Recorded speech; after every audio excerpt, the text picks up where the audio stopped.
vehicle is still fit for purpose, still fit for the purpose it was intended to serve. Because despite the increasing levels of funding, more and more seemingly are being left behind and seemed ever doomed to be a part of that impoverished underclass of people who struggle to survive in today's world. We should have been looking in Barbados to see the development of a wealth-creating mindset. There's a big difference, we've always been told, between making money and earning money and creating wealth. And we should have been looking to see the development of that wealth-creating mindset, as opposed to simply the manifestation of a money-earning mindset. Rather, therefore, Mr. Speaker, that the movement be one which goes beyond a money-earning mindset to a wealth-creation mindset. We seem to have seen a reversal of those gains. And people today in Barbados struggle to pay basic bills. People today in Barbados struggle to buy food. That is not a political comment, Mr. Deputy Speaker. That is the reality. I know them in St. Michael West. You know them in St. George North. We meet them on the streets. We see them in the markets, and they're struggling. I am sure, Mr. Speaker, every time you have been to the supermarket, and I assume you do go, and every time you have gone to the cashier, you have encountered someone who is seriously asking of you that you pay for yours as well as theirs. It is a reflection of what obtains out there. Don't think it is simply a reflection of the average Joe trying to take advantage of a politician. People feel the economic stresses, and therefore, in an effort to survive, they are reduced to that type of practice. And that is the Barbados of today. Estimates, in my view, should be the kind of instrument that represent an effort to move people from that place where they seek to survive beyond the point where they're given an opportunity to make money and reaching the point where you encourage a climate in which wealth can be created even at the poorest level in Barbados. Now, I seriously feel strongly all of those things, Mr. Deputy Speaker, and it is more than mere philosophy. It is a genuine sentiment that suggests to me government is about helping to bring average Joe from where he is to the point where he aspires to be, creating the environment in which his efforts can find success, and that the story told of him is that he has found advancement having been facilitated by the policies of the government which he has elected to serve his interests. I don't know that I note significantly anything in these estimates which suggests a change in the economic orientation of Barbados to move the majority of Barbadians from underemployment and unemployment to a place of meaningful employment. What is there in the tourism figures that suggest that the jobs available in the tourist sector, if any, are going to be more than menial? What is there in the estimates of the international business sector that would reflect that Barbadians will find meaningful jobs in that sector because it is a sector that will thrive a bit more so this year than it did last year? What is there in the estimates of the Ministry of Commerce, Small Business, Entrepreneurship, which suggests that we will establish from among those elements that we're giving an initial start, the kind of class that will find the efforts to be viable and sustainable in such a way that they can come to the place where they themselves start to contribute to employment in Barbados and become employers. That is the way I tend to look at estimates. On a point of order, Mr. Speaker. Member for Deputy St. Speaker. George South. The Honourable Member for St. Michael West is misleading the House. We sat, several ministries came and presented their program budget for the year 2020-2021. And Mr. Deputy Speaker, for the Honourable Member in his presentation to say that there's nothing in the estimate, when he knows very well that we are under the program and we have fiscal prudence as a government, but we articulated transformation programs when he speaks to commerce. We spoke on several initiatives within the Ministry of Commerce. We can't do the well again, but it will do justice to the people of this country if the member for St. Michael West tell the true state of affairs when we present it. I can't go into all of the details as it speaks, but on a point of order, Mr. Deputy Speaker, the Honourable Member is misleading the House. We did articulate programs that will transform this economy within the micro, small, and medium enterprise sector. All right. Member for St. Michael West, continue. I thank the Honourable Member for his intervention, and I'm glad to know that he was listening.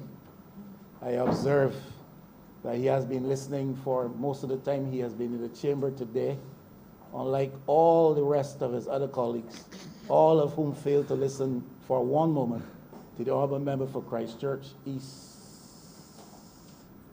Central when he made his presentation earlier. But I'm glad the Honourable Member for St. George South is listening, and we're both here. On a point of order. Point of order. The Honourable Member is misleading the chamber. The Honourable Member can speak for himself as to whether or not he was listening, but I don't think he can impute the attention span of anybody else in this chamber. I am sure that all who are here, like myself, were listening attentively to the Honourable Member for Christchurch East Central as he delivered what was a sterling address. He spoke about COVID. He spoke about the government's plans, he spoke about the difficulties we're going through as a country, and he spoke about the need for us to remain focused. So for the Honourable Member to impute that I was not listening and to take that as far as the rest of my colleagues, I think he need not go there. That is entirely misleading. Well said. Go ahead, Honourable Member. And indeed, Mr. Deputy Speaker, that was well said. My emphasis was not on who was not listening. My emphasis was on the fact that Honourable Member St. George South. You want to find out who were listening? My emphasis was on the fact that the Honourable Member of St. George South was listening, and not that others. My emphasis was not on the fact that the others were not listening. I simply sought to stress that the Honourable Member of St. George South has been listening all day while he has been here. Okay, let's But he has continue. not been listening. But he has not been listening very carefully. He has not been listening very carefully, Mr. Deputy Speaker, because I raised a question. I did not intend or seek to mislead the House. I raised a question. What is there in the estimates of the Ministry for Small Business, Entrepreneurship and Commerce, which suggests that there is a deliberate strategy to move those who are now being given a helpful first start, initial start, from that point to the point where they become so viable as entrepreneurs that they contribute to employment in Barbados and that they sustain themselves with a relatively high degree of success over time. That was my question. So though he listened, the Honourable Member, he did not listen carefully enough.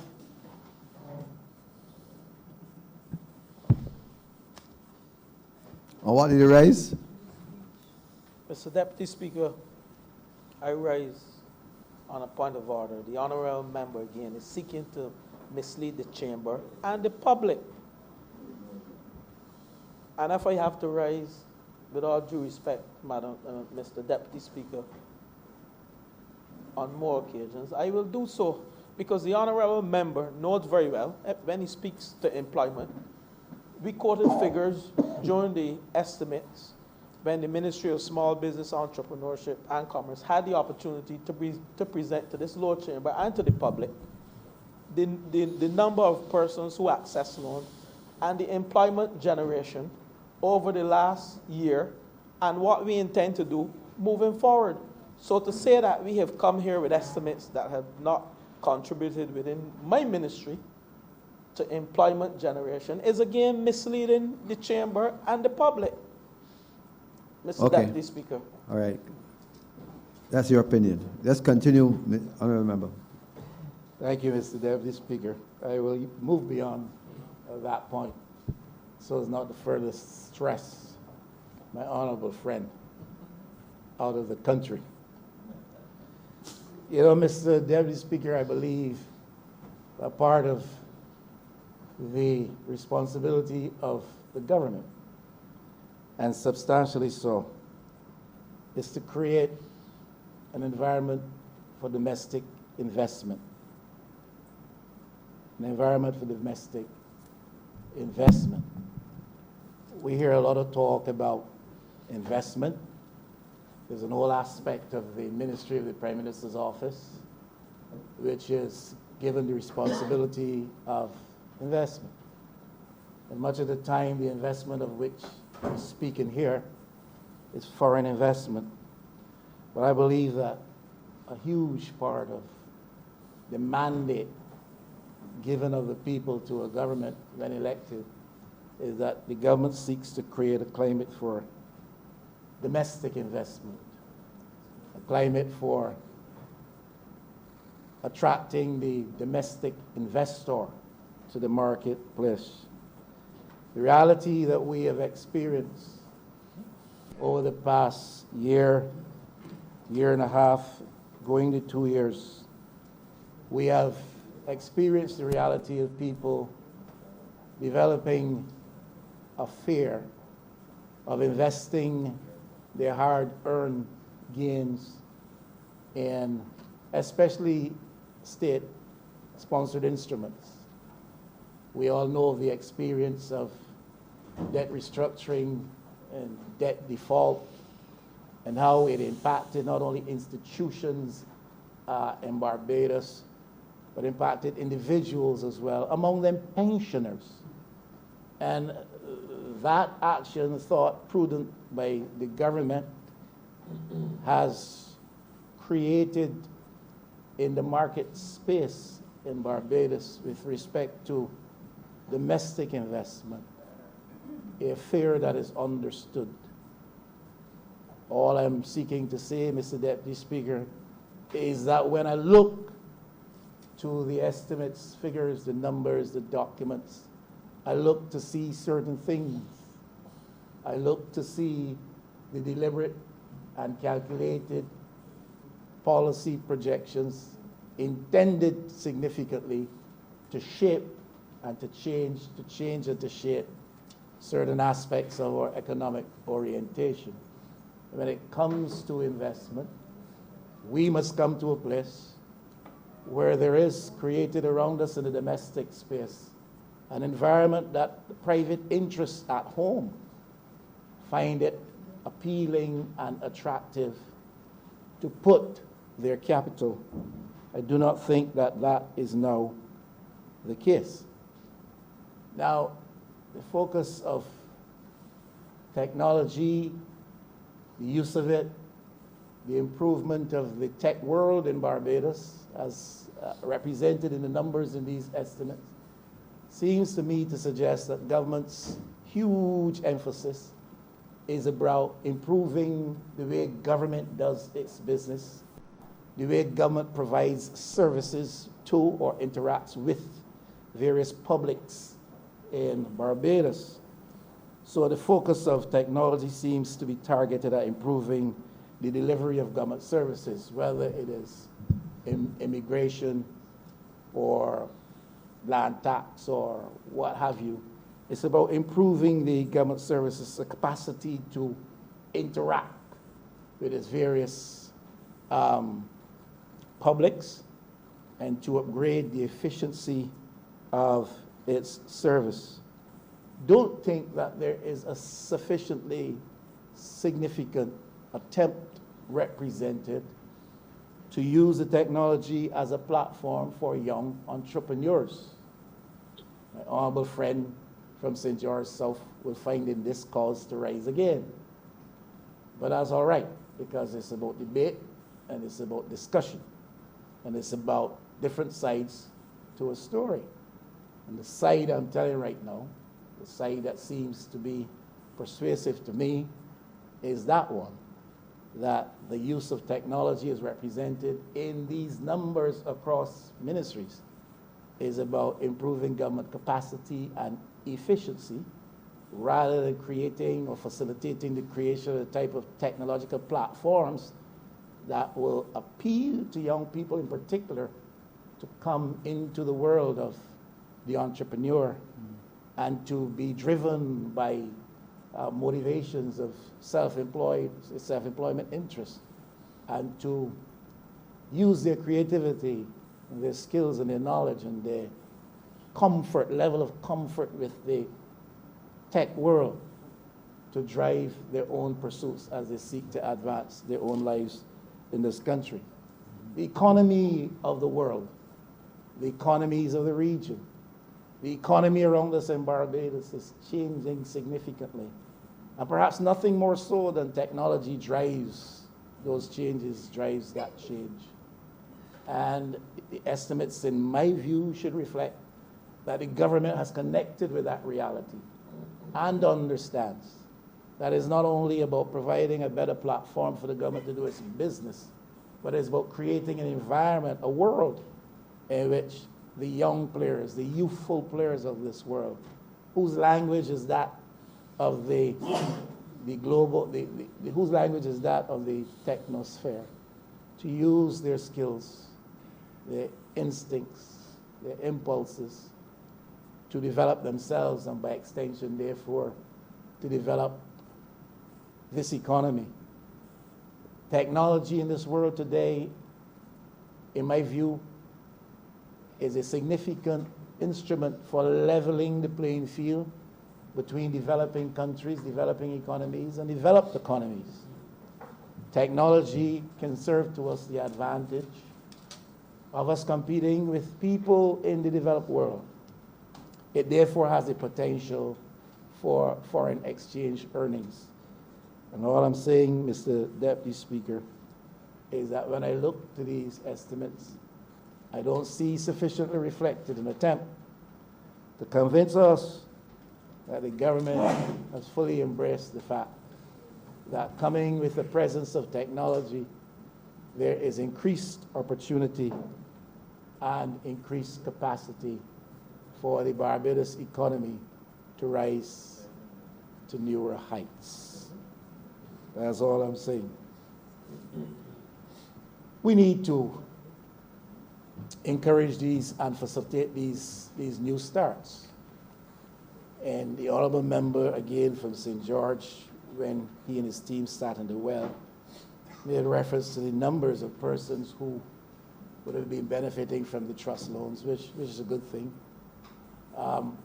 We need to hear more fully the other side of the story as to what have been the outcomes, not with respect to one or two or three, but if you talk about 3,000 loans, you should be in a position to say, of these 3,000 loans, these numbers of businesses started, and here's where these have gone, and here's where these have gone, and here's where these are going, to show us in a substantive way the efficacy, the effectiveness of the program. That is what, to me, is important. Knowing in a more fulsome fashion what has been the outcome thus far, and if it has been said before, it bears repeating. Member for St. George South. Mr. Deputy Speaker, I rise again on a point of order. Point of order. The honourable member again is misleading the chamber. During the presentation again in the estimates, we articulated clearly how many jobs were created, within which sectors they were created in: manufacturing, services, we spoke on tourism, the cultural industry, and for the honourable member to rise again in this chamber, to seek to mislead the public that he has no indication as to where these jobs have gone or where they are going, is clearly misleading this Lord chamber. Well, seeking to, because the honourable members in this chamber are wise and they're no different. But the public must be aware that the honourable member is clearly misleading the chamber. The honourable member asks for statistics with respect to the trust loan fund and how many persons receive loans and how many businesses are indeed active. And those figures are available to the member. I can understand what your point of view, but that's his opinion. So it's difficult for me to rule if it was a point of order or not, but it is his opinion. Continue, member. Thank you. I'll raise a question which I raised during the committee component of this debate. And I think it bears repeating. When are we going to, as a state, as a government, insofar as is practicable, when are we going to put some pressure on the banking system to help capitalize the entrepreneurial effort in Barbados? If you want to change a culture, you have significantly to attack the impediments to that culture that you want to see introduced. If you want to change a culture, you must input significantly into the effort. Now, the honourable member who just spoke is suggesting that through his ministry, that meaningful contribution, input is being made. And I asked the question, I think it was the honourable member himself when he led his team to the House, as well as someone else. When are we going to seek to put some pressure on the traditional banking sector to help to facilitate this type of development in Barbados? The banking sector is happy to give capital facilitation to the big players. The big players are fairly narrowly focused in their interests and do not take an enterprising step unless they are supported by some government prop, whether it is a contract or a concession. The smaller players shout loudly that lament, that the doors of the bank or the vaults of the bank, whichever is more appropriate, are closed to them and their approaches. And I just wonder if it is not possible that some pressure is brought to bear on the banking system. I know central banks have a certain measure of influence as to what obtains in the traditional financial, the central banking sector. I know central banks take a cue from the government. Our history, perhaps in more recent times, is that the central bank has acted as servants of the administration. But the fact remains, we cannot have an impulse which is nascent to our people, that we want to move from being in the employee class to being a part of the employer class, to being a part of the capital class, and the banking sector not feel easily disposed to facilitating that. Now, we have known many black businesses, black-led businesses, black-led, I don't talk pencils, black-led businesses in Barbados that have failed, folded, some for other reasons apart from that. But the stories are multiple and many. That is part of the reason too, that there's not the ready access to capital, either because you don't wear the right color in your skin, you don't represent the right class, your business is not of the type that traditionally we have supported, we are not prepared to risk it on you. Now, Can pressure be put over the banking sector to change that, to alter that mindset?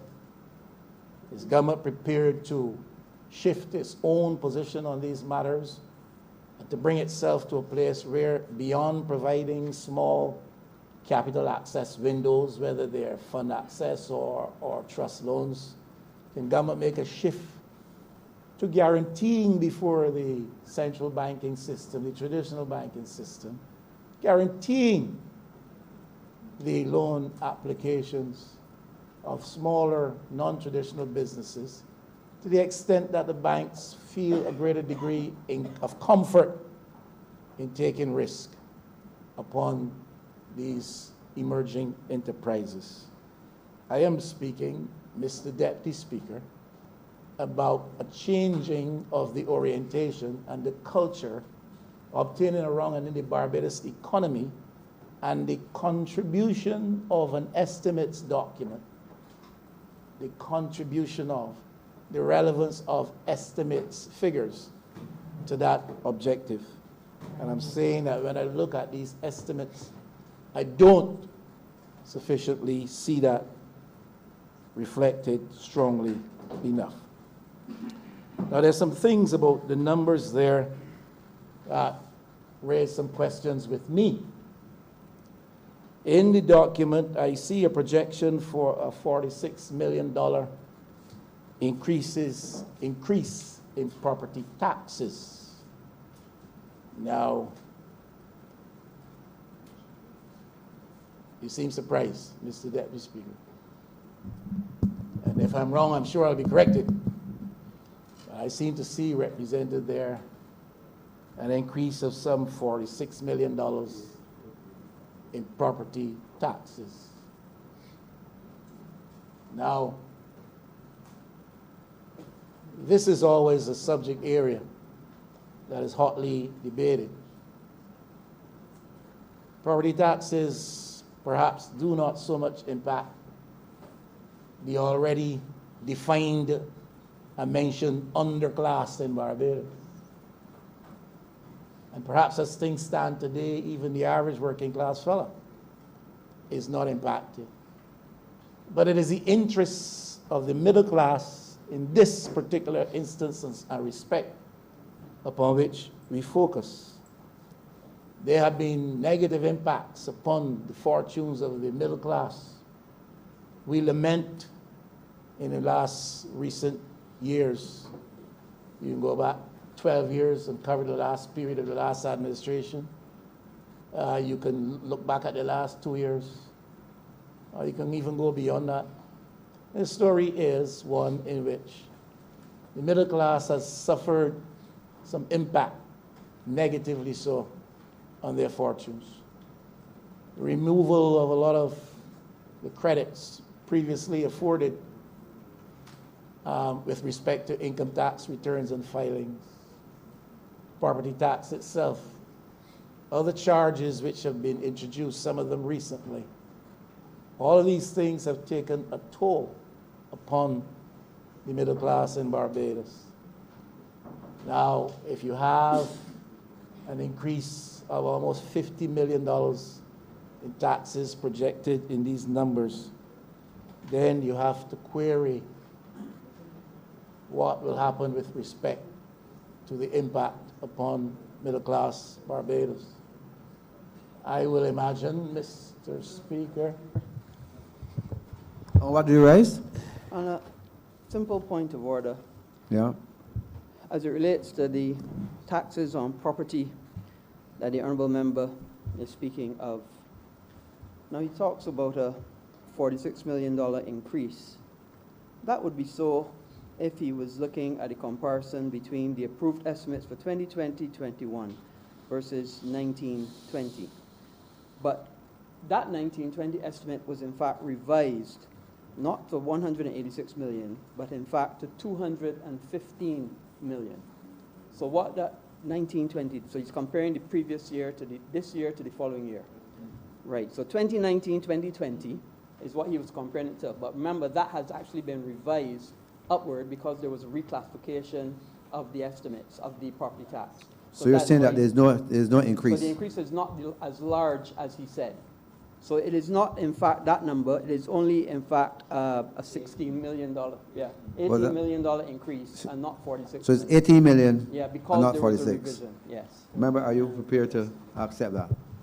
I am prepared to accept that what he represented is true, but I am insisting that what I said is also correct. Now, the honorable member for Christchurch West can choose to look at these matters as he desires. And all he is saying is, we are anticipating that this year we will receive X amount of dollars in property tax. Next, that's 2020, 2021. He is saying, whereas in 1920 we projected X, we actually got Y. So the difference between those two is about 20 million. I am insisting that you projected last year X amount of dollars from property taxes, and your program, therefore, was premised on that. This year, you're projecting 46 million. You're projecting $46 million Mr. Deputy Speaker, on a more, point of order. and therefore, your Deputy program Speaker, on a is point of order. anticipated to Member be is on a- premised Mr. on Deputy that. Speaker, on a point On a of point of order. order, I cannot sit here and let the honourable member mislead, he's not misleading the House, but mislead the public. Because the reason You have to of the mislead the House difference, first. and he has to understand the reason of the difference is certain things happened. We had an amnesty, and during that amnesty, a lot of people who had not paid tax for a long time because they had penalties and interest associated had then come in and paid because they had an opportunity to pay without the penalties and interest. So because of the programs that we put in place, that encouraged a lot of people to come and pay who otherwise would not have paid. And what that did is that bumped up the number, so therefore we could not anticipate the number of people without seeing it. This is why the increase has been here. This is why the numbers are different. The man is proving my point. Continue. I thank him for the intervention, but the smile from the honourable member St. James North shows that he agrees with what I'm about to say. And that is that the honourable member for Christchurch West is substantiating the point I'm trying to make. He's substantiating the point I'm trying to make. You got some property tax that you didn't expect last time because certain people came in to pay. You budgeted for X and you got Y. You are now this year budgeting for B. That's what you're budgeting for, B. When I compare the budget of this year, B, to last year, X, I see your $46 million increase. Is Is this revenue or expenditure? his revenue, Mr. Deputy Speaker. His revenue. I can understand that you're confused. On the point of, yeah,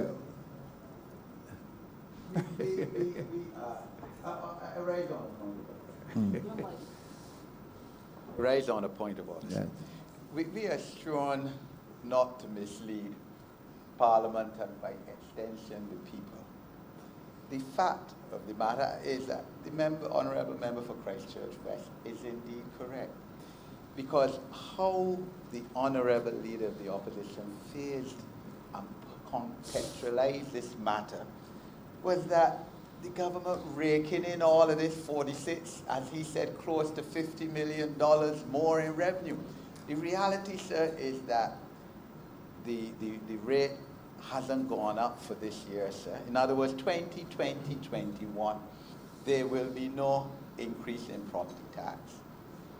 As the Prime Minister has said in this Parliament, sir, there will be no increase in taxes in this budget, sir. So the honourable member has to, and he's sure to this, sir, not to mislead the Parliament, because he phrased it in a way that you're now getting all these more money from middle-income people who are under pressure anyway, sir. The honourable member for Christchurch West is correct. And there's been more efficient collection of taxes, sir. All right, point well due to the taken. wisdom of this government. Point and taken. all, sir. Point taken. Continue. I don't know how my two colleagues so easily miss a rather simple point. My Joe. Oh, You, Mr. Deputy Speaker, have done these estimates, and you are saying to us, Mr. Deputy Speaker, that in the year ahead, 2020 to 2021, which starts 1st of April, Right. you will get $46 million in property tax. You're saying that the projection? $46 million more. That is the projection for the year ahead. That is the projection for the year ahead. From your calculation. 46 in the book.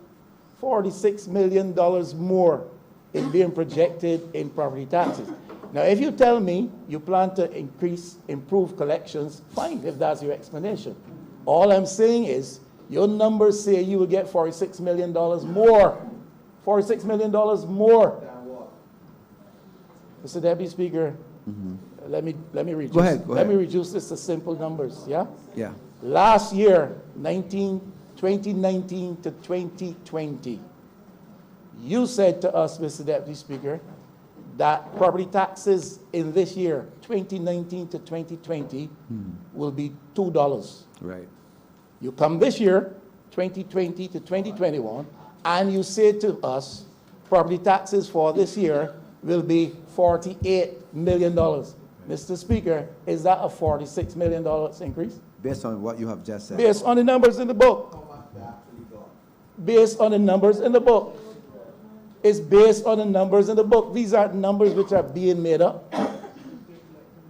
These numbers are in the book. I just continue. No, Mr. Speaker, the argument is not how much you actually got in. The argument is what you budgeted last time and what you budgeted next time. And it shows $46 million more.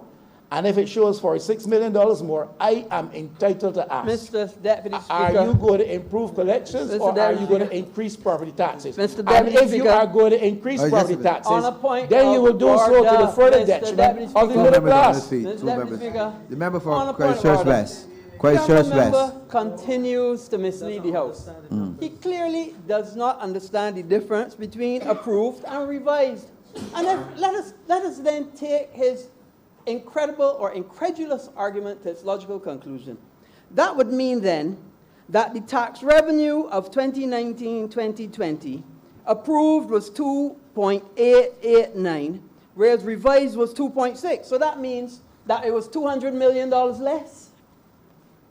You have to understand there's a difference between the approved and the revised. And for the honourable member to rely on the approved and not the actual, which is the revised, is clearly designed to sensationalize and to mislead the public of Barbados. Okay. All right, Member. Mr. Speaker, I really don't want to take the time to get into all of these details. But if you look at Table 13 in Table your what? estimates, Table. 1.3, line 503, taxes on property, you will see, Mr. Speaker, that in 2020 to 2021, you are projecting to receive $233 million in property taxes. That is the year coming. That is what you hope to get. Therefore, your policies will revolve around that. Correct? If you look at the year 2019 to 2020, you will see that what was requested and approved was $186 million, Mr. Speaker. Mr. Speaker, those are the numbers I am dealing with.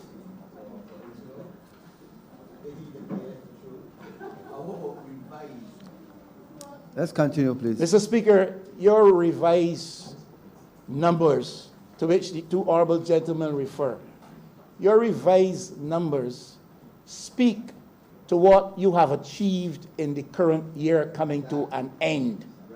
That is what you've achieved in the current year coming to an end, Yes. based on your policies for last year and your efficiency in collection and the readiness of people to pay their taxes. That is what that refers to. Yeah.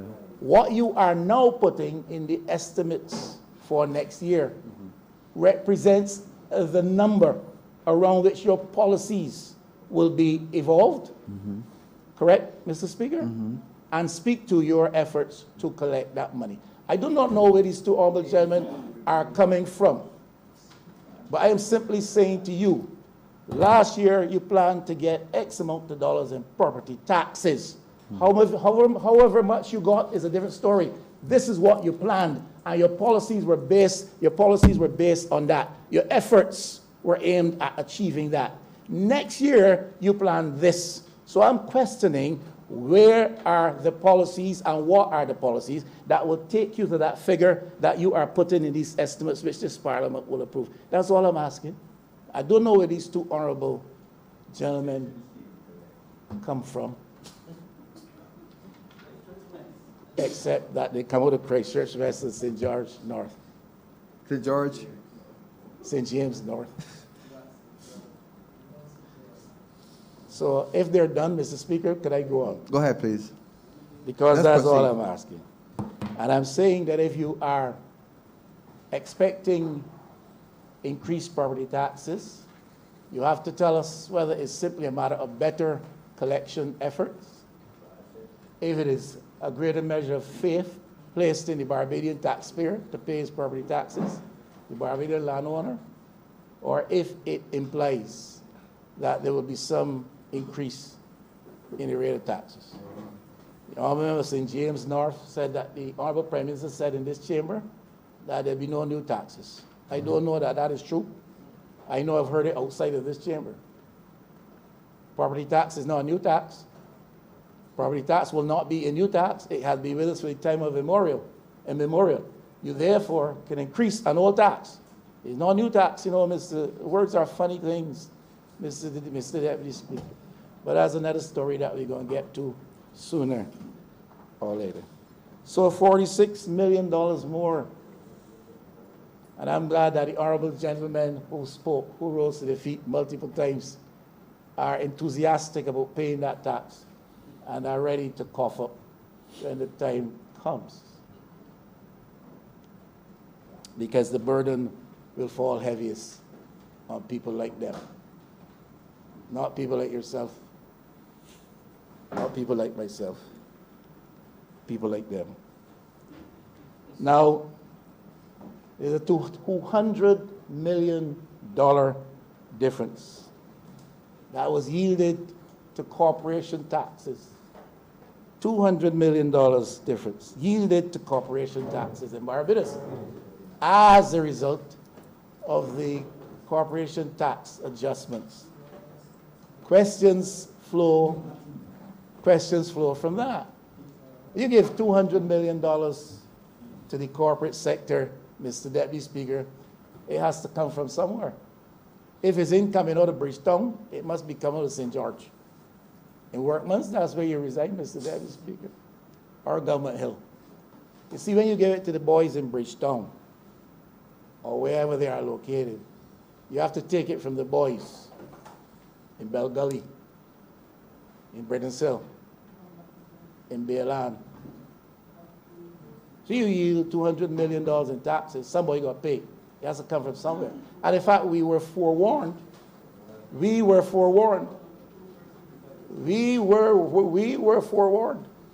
that there will be a shift away from these corporation taxes to taxes that hit on consumption and personal taxes. Yeah, $200 million. So the question is, you yield $200 million to the corporate sector. What is the net effect on employment? Have we seen any signs of that increased incidence of employment in Barbados? It is all right to give the private sector this and to give the private sector that. We have to do that. But when we do that, we anticipate that the private sector will show some returns in kind. The honourable member... And the point of order, member for Christchurch West. The honourable member is making the same mistake again. He is looking at approved versus revised. And if you look on page 3 of part 1, in the approved, it is $1 billion versus 1 billion versus 794 million. But in revised, it's 793 versus 794. A change of just $1 million. For the honourable member to suggest that there's a loss of $200 million is again misleading the House. And I would ask that that be struck from the record. He continues to mislead the House with the same mistake over and over again. But I don't understand that, Mr. Deputy Speaker. The government, with its own principal voice, has conceded that we're giving this money to the corporate sector. We are adjusting our corporate tax rates in Barbados to bring us in compliance with the international community. That has been said. That has been accepted as policy. It has been acknowledged that this will create a gap, Mr. Speaker, a revenue gap for the government, and it has to be made up somehow. Mr. Deputy Speaker, you want to go and make reference to the budget of last year, and therefore we will see adjustments. Personal income tax, we will see adjustments on consumption tax, we will see adjustment of VAT. Go check the record.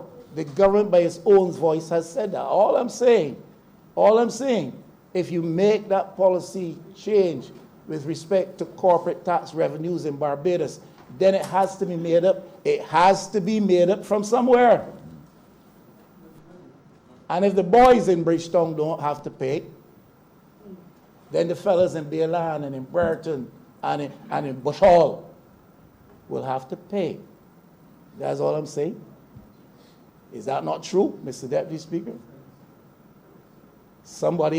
If government revenue reflects a gap of that magnitude, somebody has to pay it. If the corporate world ain't paying it, then Citizen John, Citizen Joe must pay, because it is a significant revenue gap. There's a reality. So the question is, when you give the boys in Bridgetown all of these concessions, what is the net effect on increased employment that we see? Do we see a rising of the numbers? Is that what the central bank is reporting to us? That employment levels are increasing. And therefore, this policy is working. The fellows have a little bit more capital available to them. They are therefore employing a few more people.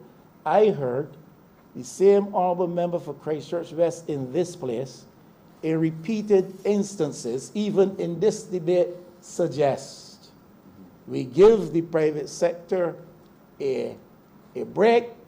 We expect them to step up to the plate.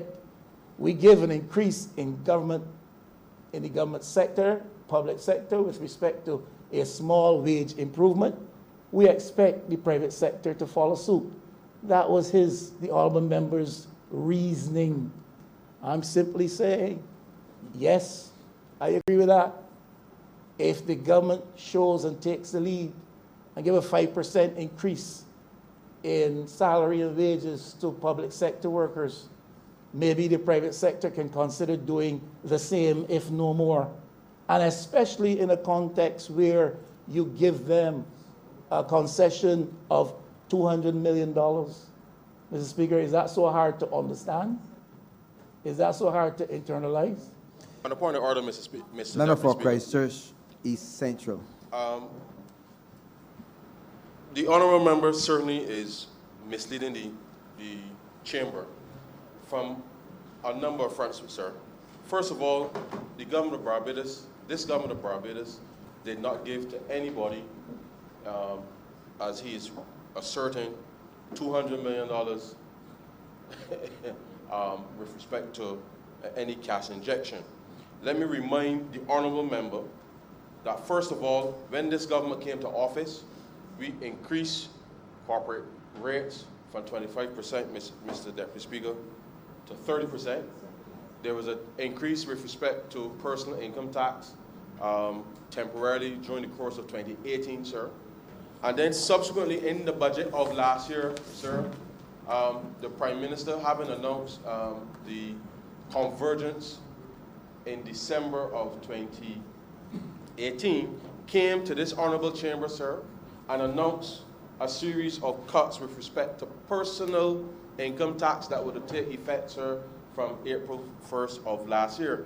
And therefore, the difference between what was approved, sir, in terms of, sorry, not approved, the difference between, yes, in terms of what was approved and what was revised reflected clearly, sir, the intention of the government to relieve ordinary Barbadians from a personal income tax perspective. As a matter of fact, sir, the second round of those adjustments came into effect January of this year, and Barbadians across the length and breadth of Barbados are seeing a much larger increase in disposable income going forward.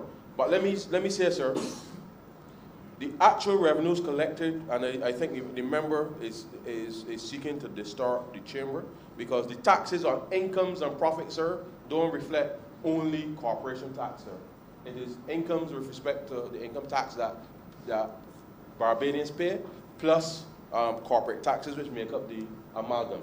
And therefore, as we are collecting the revenues now, sir, there is no significant difference between the corporate tax that we collected in the previous financial year, sir, and the corporation tax that we are collecting this year. And therefore, the honourable member, in seeking to say that this government gave to people in Broad Street, sir, $200 million, is grossly misleading to the chamber and does not reflect the reality on the ground in Barbados, sir. Thank you. All right, member, proceed. Mr. Deputy Speaker, you know, the more things change, the more they remain the same. I never said anybody. I never said anything about any cash injection. I am talking about concessions due to the change in the tax policy and the tax structure, which allowed the corporate sector to benefit to a certain extent as reflected in these numbers. The Minister of Finance, the Honourable Prime Minister herself, said that that revenue gap would be made up. That revenue gap would be made up by reference to consumer taxes, VAT, etc., etc. That is on the record. All I'm doing is questioning the numbers here. And I'm simply asking this. If you give a tax break, a tax concession to the private sector, especially of this magnitude, I am entitled to ask the question, has it made any difference to the employment numbers in Barbados? Mr. Deputy Speaker, that's a question you would ask, though you would not ask it here and now. That's a question you would ask. So I have to ask it. I have to ask further. What has been the increased level of investment on the part of the private sector? Having benefited from a shifting of the tax rates, are we seeing any signs of increased private sector investment on the ground in Barbados, considering the conversion of the tax rate, reducing their tax burden? It is all right to stand up and say we moved it from 25 to 30, but that was almost just bookwork, because in short order, a matter of weeks, it was reduced back down to a ceiling of about 5. That's the reality. Those are budgeted numbers. Those documents are documents of this House.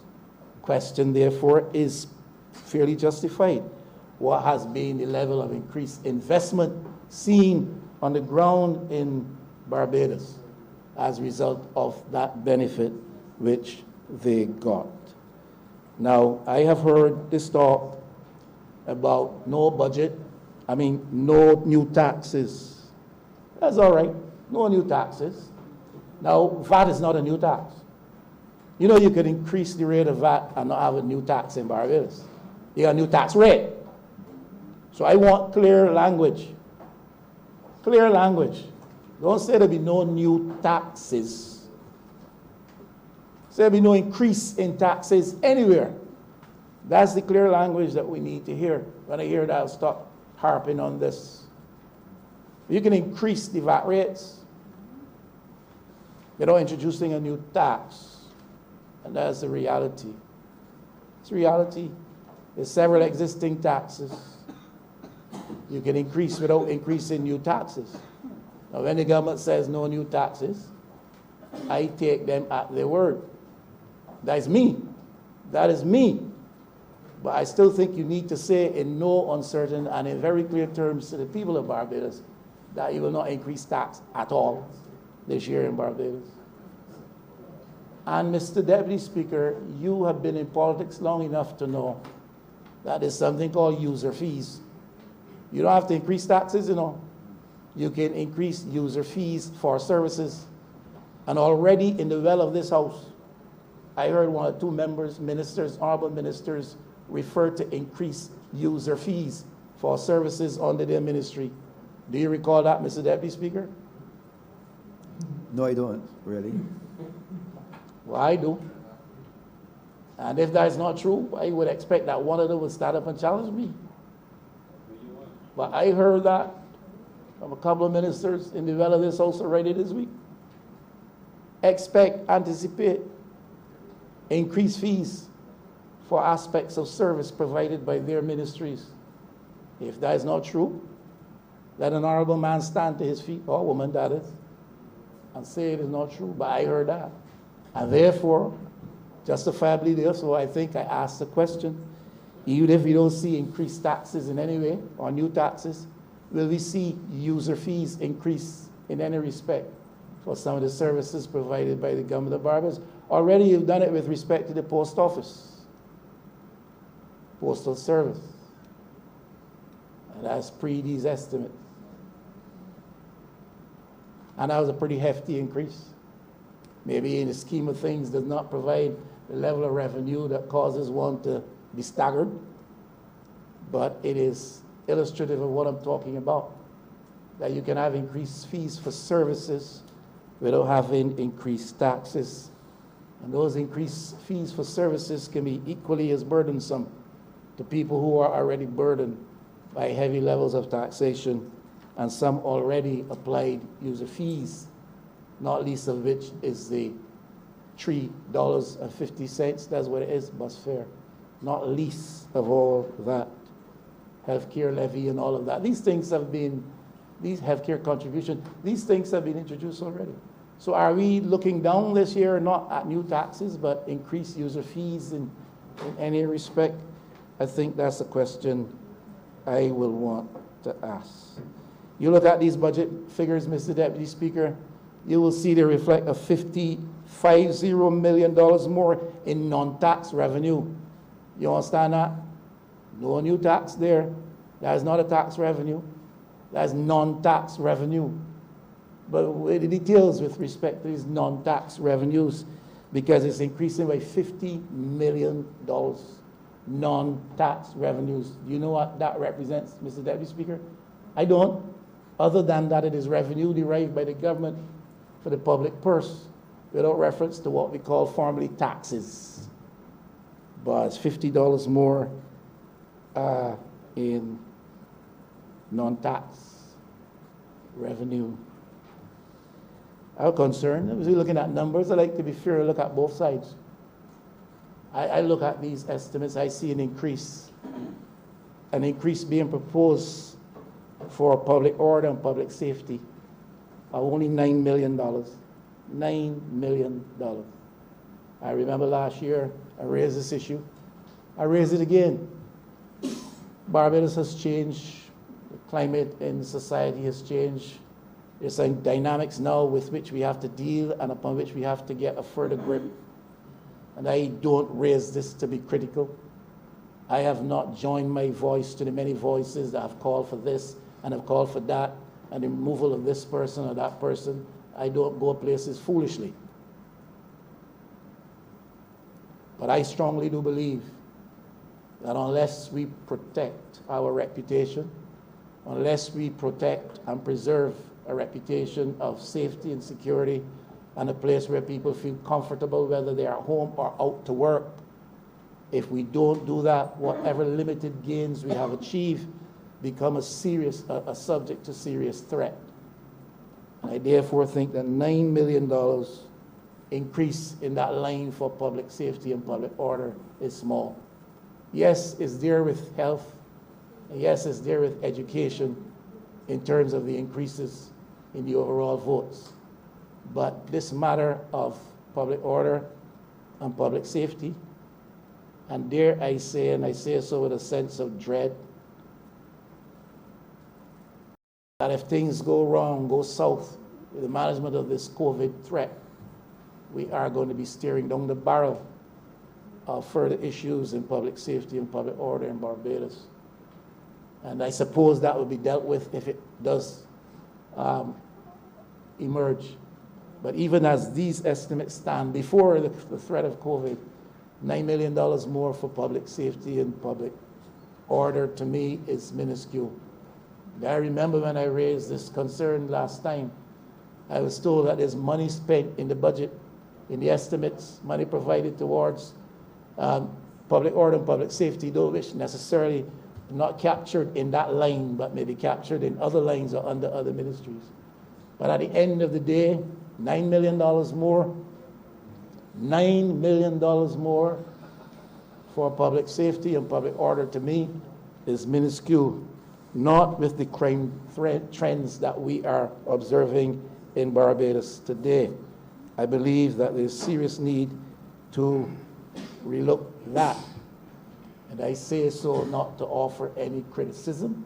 I say so to express the concern of a Barbadian that we have to preserve properly this environment in which we now live and work, this environment into which we invite investors, this environment into which we invite tourists.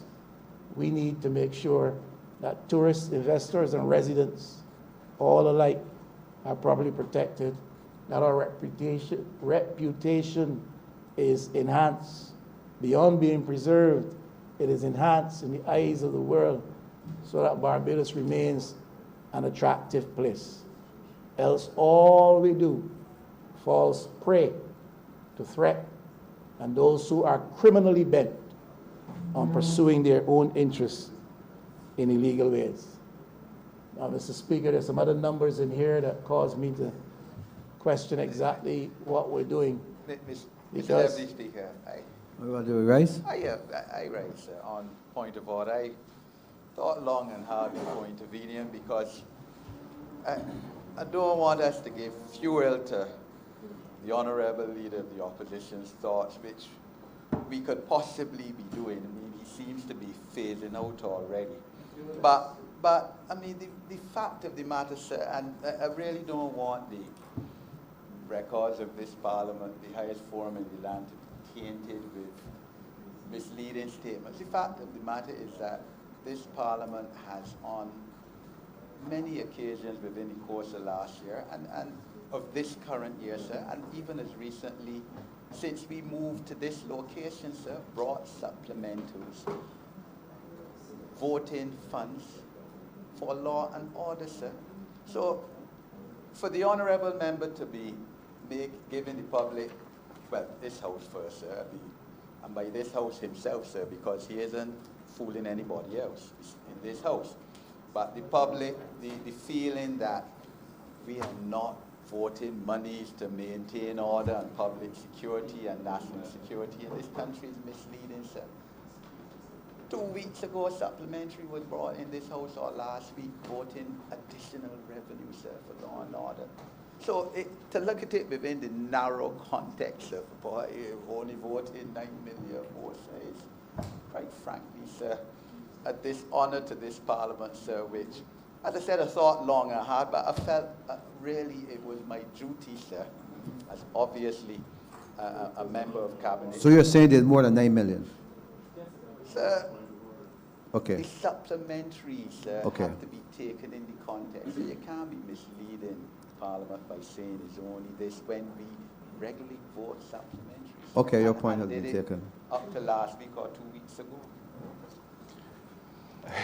You accept that there's You more know, than 9? Mr. Deputy, again, sorry? You accept there's more than 9? If I accept that, there's more than 9? There were supplementaries. Mr. Speaker, I am sorry that you have allowed the Honourable Member St. James North to mislead you. And in a court of law, he would have defeated himself in his own case that he was trying. If you say to me that during this last year, we have come here for supplementary for this and supplementary for that, you are saying to me that last year, when the leader of the opposition questioned the amount of money you're asking for law and order, he was right, because it proved not to be sufficient, and you came back for supplementaries. The judge would have instructed him to sit down. Now, if you tell me that you came here for supplementary for this, and for supplementary for that, and supplementary for that during the course of this year. You were saying to me that when the Honourable Leader of the Opposition said last year this money is not enough for law and order, he was right, because you had to come back for more. And all I am saying here is, and I'm not saying the government has not been spending money on law and order. They have been, and I have supported every measure they have brought here to improve the law and order and justice architecture in Barbados. All I'm saying is, with what we now face, to me, this $9 million increase is not enough for law and order. That's what we're saying, Mr. Speaker. That's all I'm saying. And what will happen is you have to come back again for supplementaries, which will prove that the man was right when he said it in the first place.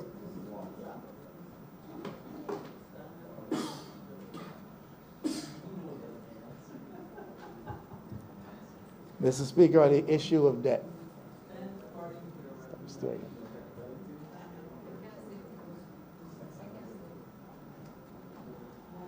Mr. Speaker,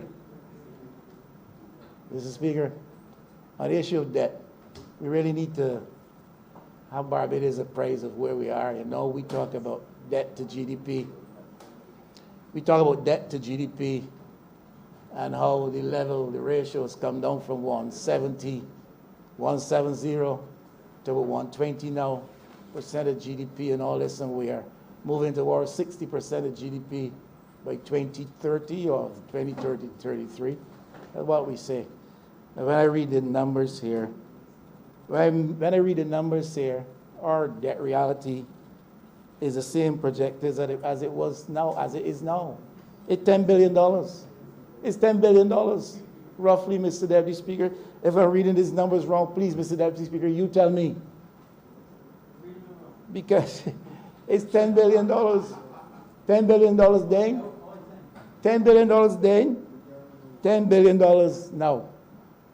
Movement between 7.6 and 8.6 billion domestically, a movement between 2.7 and 2.8 billion dollars in terms of foreign debt. It's about the same. Now, we have borrowed substantially to address these debt issues. We have defaulted substantially to address these debt issues. We have increased taxation. We have reduced expenditure. We have done all of this, and we are still dancing around the same figure of debt, Mr. Speaker. The reality, the numbers are there now. You can find it on page 10, I think it is, in these documents. $10 billion. $10 billion. So all the stress you put me through, all the stress you put me through as a Bajan, all the belt tightening you make me do, the taxes you increase, the user fees you employ, the default that you have applied, all of this, the debt level is about $10 billion. About the same. The numbers say that to me.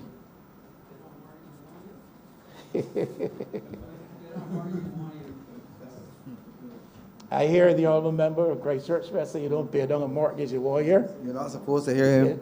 I'm not supposed to hear him, but I hear him very clearly. But all I'm saying is you're dancing around the same $10 billion figure. Now, Mr. Speaker, I have to address at some point the points made. I'm coming away from those estimates and those numbers because I see I'm making a few people uncomfortable in their seats. And so I will focus for a little while on some of the points that the Honourable Member for Christchurch East Central made when he led the presentation earlier.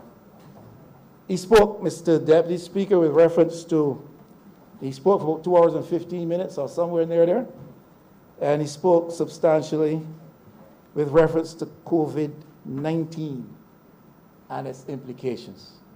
Understand significant reference to that because of the reality that now faces us. But I really thought I was hearing a speech from the Honourable Minister of Health, trying to encourage and advise Bajans as to what faces us down.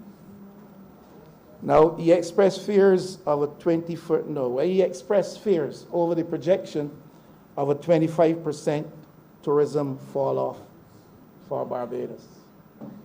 And I share his fear. That is a conservative projection, quite conservative as a projection, but 25% fall off in tourism is quite substantial. If you couple that with the fact, which he also acknowledged, that tourism contributes about 40% to the GDP.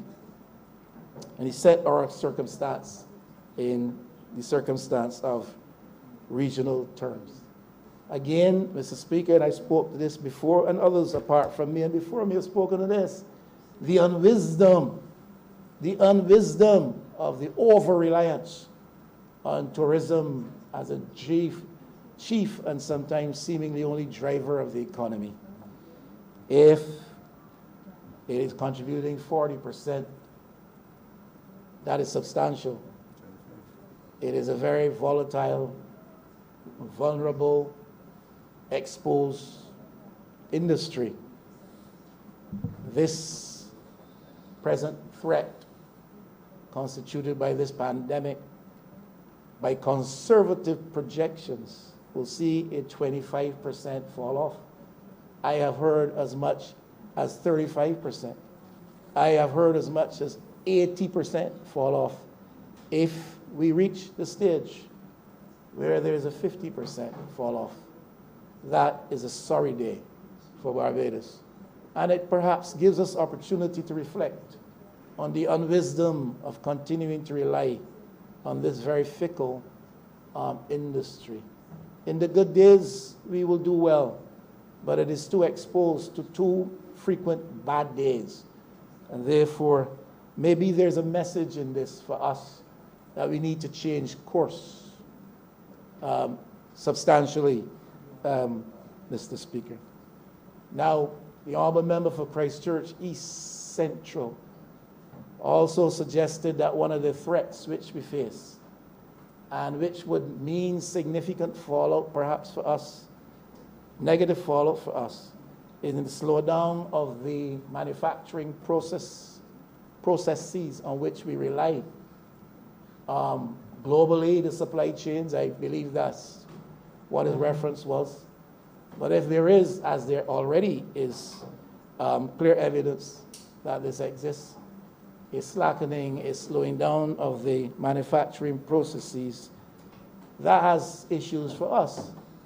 Not only with respect to the inputs that we may use here for our meager manufacturing efforts, but it has implications for the export of the imports of the things that are manufactured and upon which we rely in Barbados. And I was a bit taken aback when in the well of this house during these estimates, I asked the question about incentives to be provided for the faltering manufacturing sector in Barbados. I was taken aback when I was told that the days of incentives are done. My honourable friend from St. George, unfortunately now, is on St. George South. Unfortunately now is on record as having said that. I want to make it clear, not St. George North. You did not say that, Mr. Deputy Speaker. You would not say that, Mr. Deputy Speaker. But it escaped, and I choose my words carefully, it escaped the lips of the Honourable Member for St. George South. The days of incentives in Barbados are done. I don't think that that is a government policy. I don't think that Cabinet has agreed on that. I don't think that Cabinet has even discussed any such thing. But out of the mouth of St. George South escapes those words, that the days of incentives in Barbados are done. Now, you will hear many speeches on that. The Honourable Member will hear many speeches on that. This is the Minister of Small Business. This is the Minister of Commerce.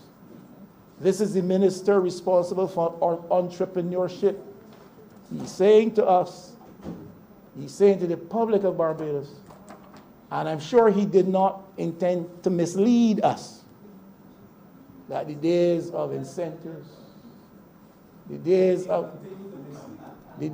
of incentives in Barbados are done.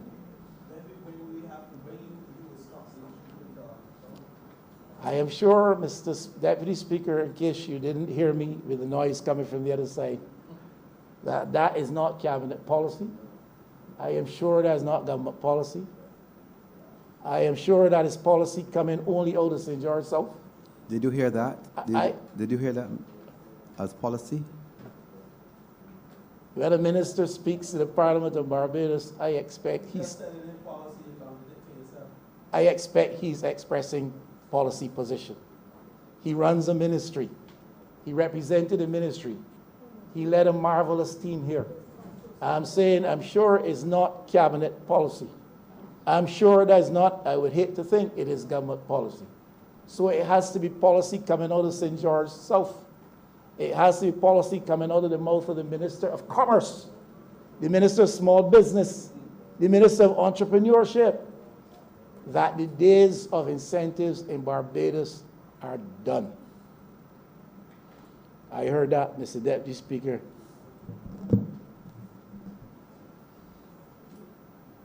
I did hear that, and I hear no contradiction coming from the other side. Couldn't believe my ears at the time. Couldn't believe my ears at the time.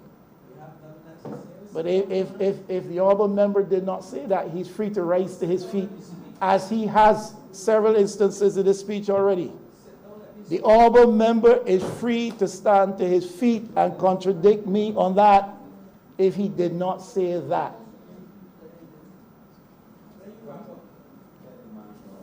He is not so quick in this moment to his feet, Mr. Deputy Speaker. He is not so quick to his feet in this moment. His knees have now become feeble. Am I hearing repetition? Are you repeating yourself? First time I've mentioned knees, Mr. Deputy Speaker. No repetition here. Just proceed. His knees are now feeble. His tongue is now still. Madam Deputy Speaker, I tried not to. Madam? Mr. Deputy Speaker, I tried not to. Member for St. George South, go ahead. On a point of order and on a point of elucidation, the Honourable Member, Mr. Deputy Speaker, the Honourable Member during the estimates. What's the point of order, sir? I rose on a point of order and a point of elucidation. Go ahead. The Honourable Member is misleading the public. That's the point of order that I raise on. And I will seek further to explain the comment. The Honourable Member posed the question, what are we focusing on, what are we doing in building out the manufacturing sector? And we said that there are three pillars: innovation,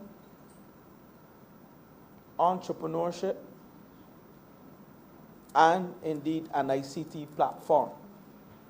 And we went further to allow the Honourable Member to understand that the manufacturing sector falls under the purview of the member, First Sir Michael North. And we said to the Honourable Member in the chamber that whereas in the past we focus heavily on incentives, Right. in an effort to transform this economy, we cannot rely solely on incentives. We have to build up the manufacturing sector through entrepreneurship, innovation, and an ICT platform. So the Honourable Member can seek to mislead the public because the public knows better. And soon the Honourable Member, fixated on this whole aspect of incentives, this government will demonstrate to the public what we intend to do as it relates to a policy initiative to address the matter that the member is seeking to mislead the public on. I thank you, Mr. Deputy Speaker. All right. Well said. Continue. And I really want to get on, Mr. Deputy Yeah, Speaker. I think he has clarified But the you would position. note, no, he has not clarified, I beg your pardon. Yes. You would notice that the honorable member never said, he never disputed that he said those words. The days of incentives in Barbados are done. Are done. I thought he was saying in the process of time, the incentives will come to an end. But as far as the policy, I think you want to further clarify. I don't think you need to further clarify that, you know. Madam Deputy Speaker, just a note. I hope, Mr. Deputy Speaker, it Yes. is my wish and my belief that the good member for St. Michael West, the whole aspect of the evening, he misinterpreted every single thing that was said in this chamber. And I hope he doesn't do that on a Sunday. But you will get your chance to speak. So you'll get your chance to speak. Continue. Be careful where you tread, honorable member for St. George South, because you now cross the borders and enter into a different realm. Be very careful. There are those before you who have done that and have found to their pain that that's not the place to go. Okay, member. Don't let us personalize these things. No, don't touch me. I'm warning you. All right, just for your proceed. own good. Just that has proceed. nothing to do with this debate. The point is, Let's proceed. The point is, Mr. Deputy Speaker, Yes. I will, until you get it. The honorable member said the days of incentives in Barbados are done. Let him deny that. Let him deny that. I further clarify. Say, I did not say. Okay, let's proceed because I think he explained what he really meant to say. You think so? Yes. Let's proceed. Let's please. get on. Let's proceed. He's an honorable man. A Let's very proceed. honorable man. He's an honorable man. And I pray blessings on him. Absolutely. Always do. Around 3 o'clock every morning for all of you. As long as I'm awake.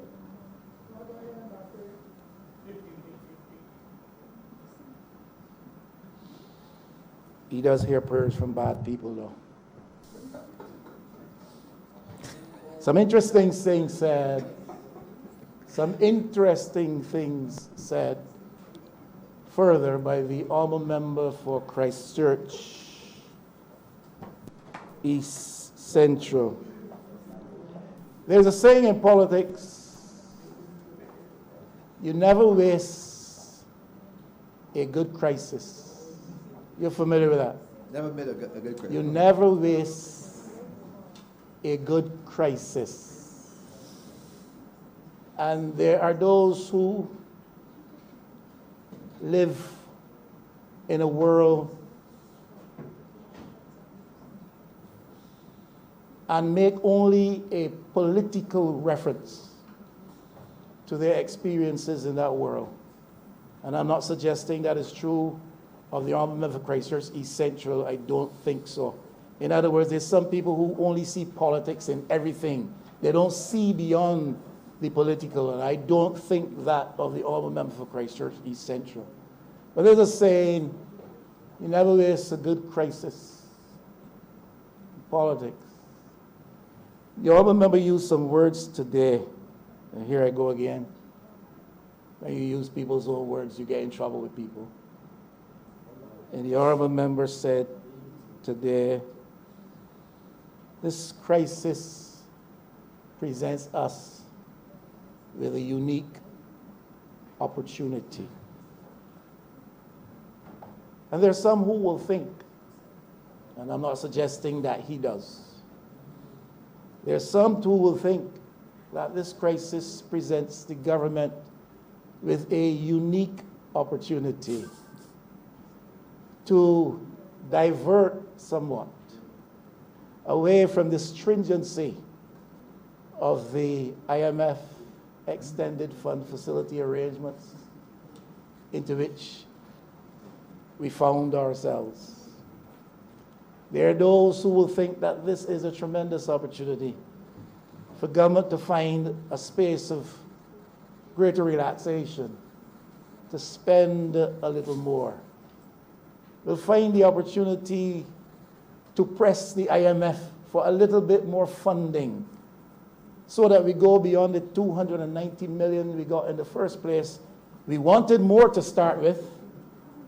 We wanted more to start with, and our circumstances then did not allow it.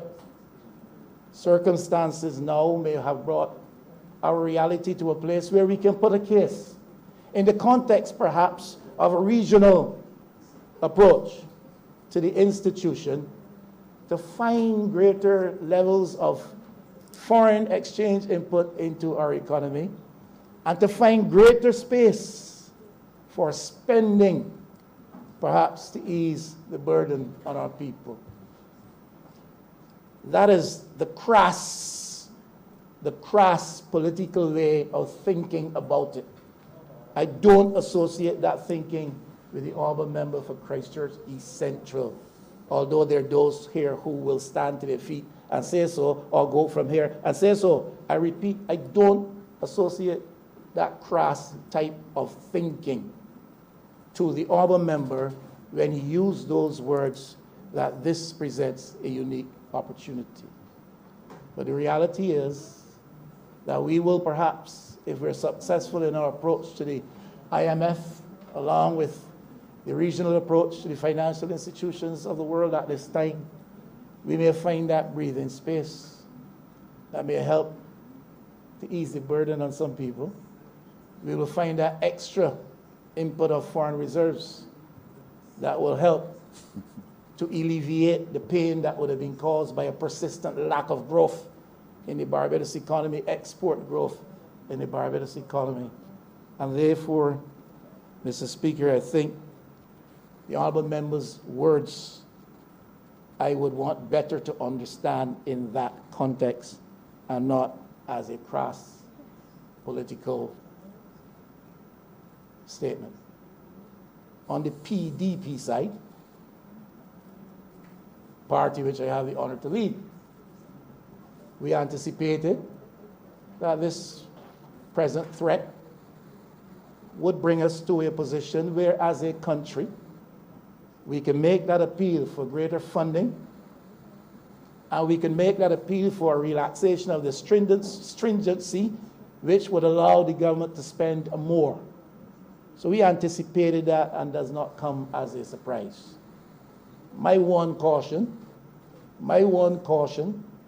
to the government is that the government not, in the event that we feel some significant impact of COVID by its presence in Barbados, use that as an explanation or an excuse for any shortcoming in economic outturns in Barbados. Because I also believe, and the party that I lead believes, we have said this from before, that prior to COVID, we were going to be embarking on a period of pain and greater austerity, and that Barbados will live long days before we came out on the brighter side of this situation.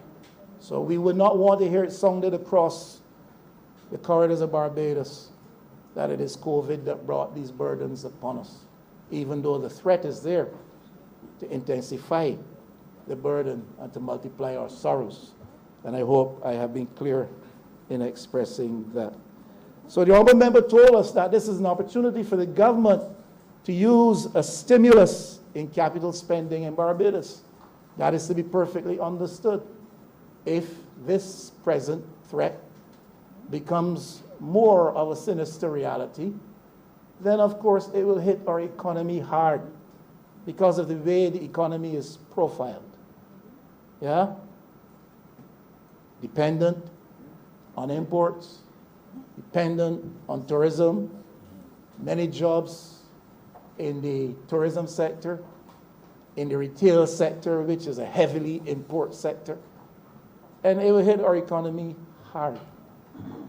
And therefore, the stimulus in capital spending should help to sustain a level of economic activity, spending by the state. Now, the current circumstances suggest that we have to deal with a challenge that we have had for some time. And that is the challenge of private capital investment in Barbados. For years, Mr. Deputy Speaker, we have heard this project will start soon. This project will start 2 months from now, especially tourism-related infrastructural development.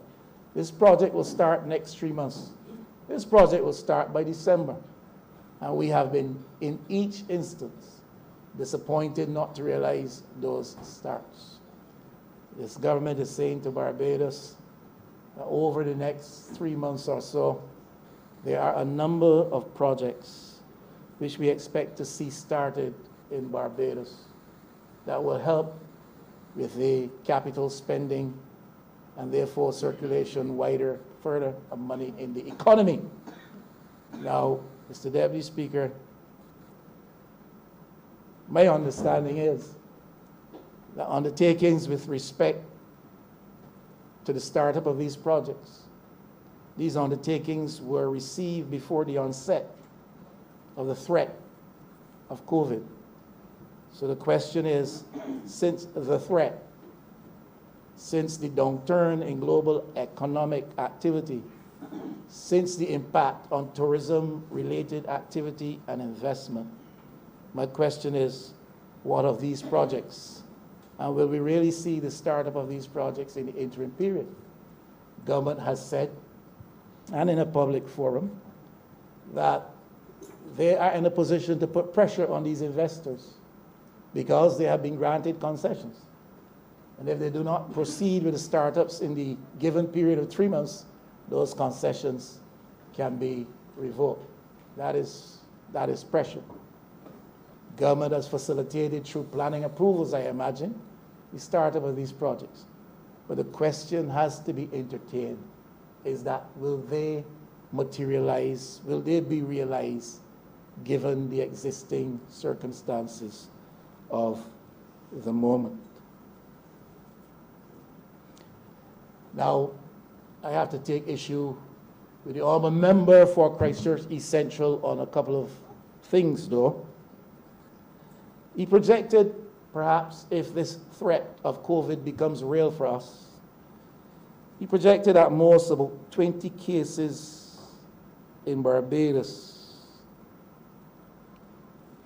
And he based this on a measure drawing reference to the China situation, where they've got about 81,000 cases in a population of virtually 1.5 billion people.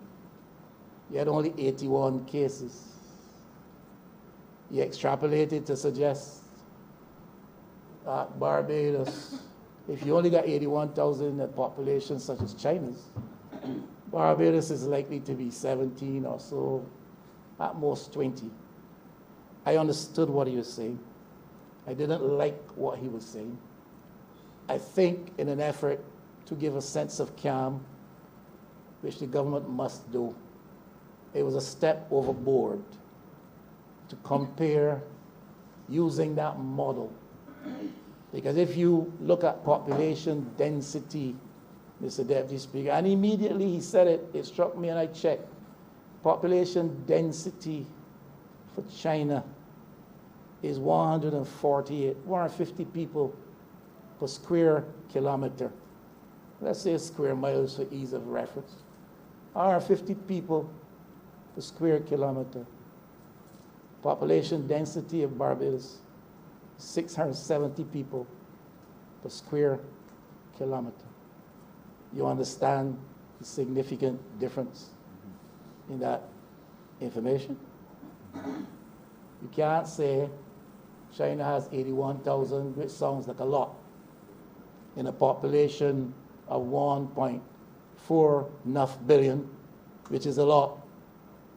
If they only have 81,000 in that population, then it's not really a lot. But when you check population density, you do a comparison. On every square kilometer, they have 150 people living. Every square kilometer in Barbados, we have 668 people living. This is a far more densely per capita or per person population in the Barbados context this virus is spread by people contact. You understand the implications of that, Mr. Deputy Speaker? It is spread by people contact, by the transfer of droplets, as we understand it, from an infected person, a lot of the time to an unsuspecting other. And in a population density of 670 per square kilometer, compared to 150 per square kilometer, you cannot use that measure to suggest, even though your intention is good, to suggest a relative degree of safety. We have to make sure that Barbadians are confronted and faced with the truth of the matter, that if this virus manifests its presence here, we're really faced with a sinister evil to which we shall have to treat. The Honourable Member further said, and again in an effort to allay the fears of Barbadians, and I have to disagree with him on this as well, even though again I understand. He made a reference to the statement of the governor of New York. New York has about 8 million, 9 million people, as he rightly acknowledged. The governor said we have 600 critical care beds. 600 critical care beds in New York. You can't say that and then juxtapose it against the Barbados situation, where we're striving to have 120 or 150 in a population of only 250,000, so to speak. You can't do that. If you understand that what the government was expressing was a lament that New York only, with 8-9 million people, New York City only has 600 critical care beds. It was a lament he was expressing. He was expressing a serious fear of a nightmarish experience because of the presence of COVID. He wasn't saying we're good, we have 600 critical care beds. He's saying we are in a desperate situation. And in fact, he was predicting that they will face a nightmare if this thing is not managed quickly and carefully. So we can't put that information out there to allay fears at home, because when you do the comparison, the reference you use falls far short of getting you there. I don't like to speak like this, believe it or not, but it is necessary. This is the role I have here. It's a position I have to take. Now, you cannot tell the Barbadian public, in an effort to allay their fears and to make them feel more reassured, you cannot tell the Barbadian public that we are all right with respect to the capacity that we have, that we're working on building out capacity, physical facilities. You can't tell the Barbadian public that to allay their fears and make reference to a region of Sierra Leone where they had 2 doctors to 1 million people. You can't do that and say that we have 600 doctors in Barbados. That does not necessarily mean that you have the capacity.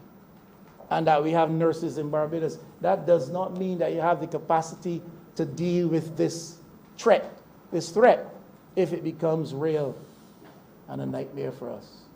You can't do that to attempt to allay fears. 600 doctors is a number. You have to make reference to training. You can't be talking about the number of nurses we have when in the normal course of things, we always admit that we have a shortage of nurses and we're not trying to import some. You can't say on the left side of the mouth or on Tuesday of the week that we don't have enough nurses, and on the right side of the mouth, on the Wednesday of the week, say that we are satisfied with the capacity we have enough. Capacity has to do with trained professionals. I don't know that all nurses are trained to deal with this thing, or doctors. So capacity has to do with training. Capacity has to do with facilities. Capacity has to do with systems of communication and transport. Capacity has to do with how your population responds to the threat and the extent to which you're able to persuade them to follow the protocols. All that's capacity. So I have humbly to disagree with the honourable member when he tries to calm our affairs by saying that we have the capacity. We hope to have the capacity, and that this virus does not show itself in its worst manifestation. We hope to be able to prevent it from coming. And if it does come, we hope to be able to contain its spread. And if unfortunately it must affect a few, thank you. If unfortunately it must affect a few, then we want to be able to know that we can treat to them. And we're trying to get there. And that is what you have to say. In the United States, the President of the United States has been making all kinds of statements in an effort to calm fears for his own reasons. And some of those statements have not been helpful. Would not want to see us in Barbados in an effort to calm fears, even though our motives are not as his might be, but our motives are genuine. I would not want us to see us make the mistake of saying things that run counter to what we purpose to achieve. I certainly have tried to signal, and I would want to express, and the PDP, the party that I lead, we want to make it clear that we support the government's efforts to contain, to prevent this thing from coming here, to contain it if it comes, and to provide as our capacity would allow. The only people confused are you. You all are confused. Just proceed, member. Just proceed. You're not supposed to hear asides. Let me right, when confused voices shout together, I can't help but hear. Mr. Proceed. Speaker, let me repeat what I said. Just proceed. Let me repeat what I said. Right, fair. I think the honourable member for Christchurch East Central made a genuine effort to allay fears and to calm Bajans and to point their behavior in the right direction. I think, unfortunately, he made a few references and used a few illustrations that were inadequate to that objective. That's all I said. I said further, I support the government's efforts. I'm in solidarity with the government on this. Fine. The party that I lead is in solidarity with the government on this, in helping to prevent this thing from coming here. We haven't made any wild assertions. We haven't suggested any wild or imbecilic type of measures. We trust the government to get this right. We respect and trust our medical and public health professionals to get this right. We take it at face value that they are telling us the truth. If we are ever persuaded that they are not, you will hear me on a different score, in a different tone, on a different note. But we support the government's efforts to keep this thing out of Barbados. And if it does come here, the protocols in place to respond to that situation. We have limited capacity. So there's a limited extent to which we can go to deal with this. This threatens not Barbados Labour Party family alone. This threatens Barbados as a whole. This threatens life as we know it. We don't play politics with certain things at all. And this is one that we will not play politics with. And I want to make that clear. So when I critique the honourable members' voicings in respect to the few things I mentioned out of Africa and the United States or what have you, I am not trying to put down the government's effort to deal with this. I'm simply saying, let us be careful as to how we seek to calm our citizenry and to make things right. Now, the honourable member, Mr. Deputy Speaker, and I really apologize for the delay, but the multiple interruptions has brought us to this point, because I'm about 1/3 of the way I propose to go.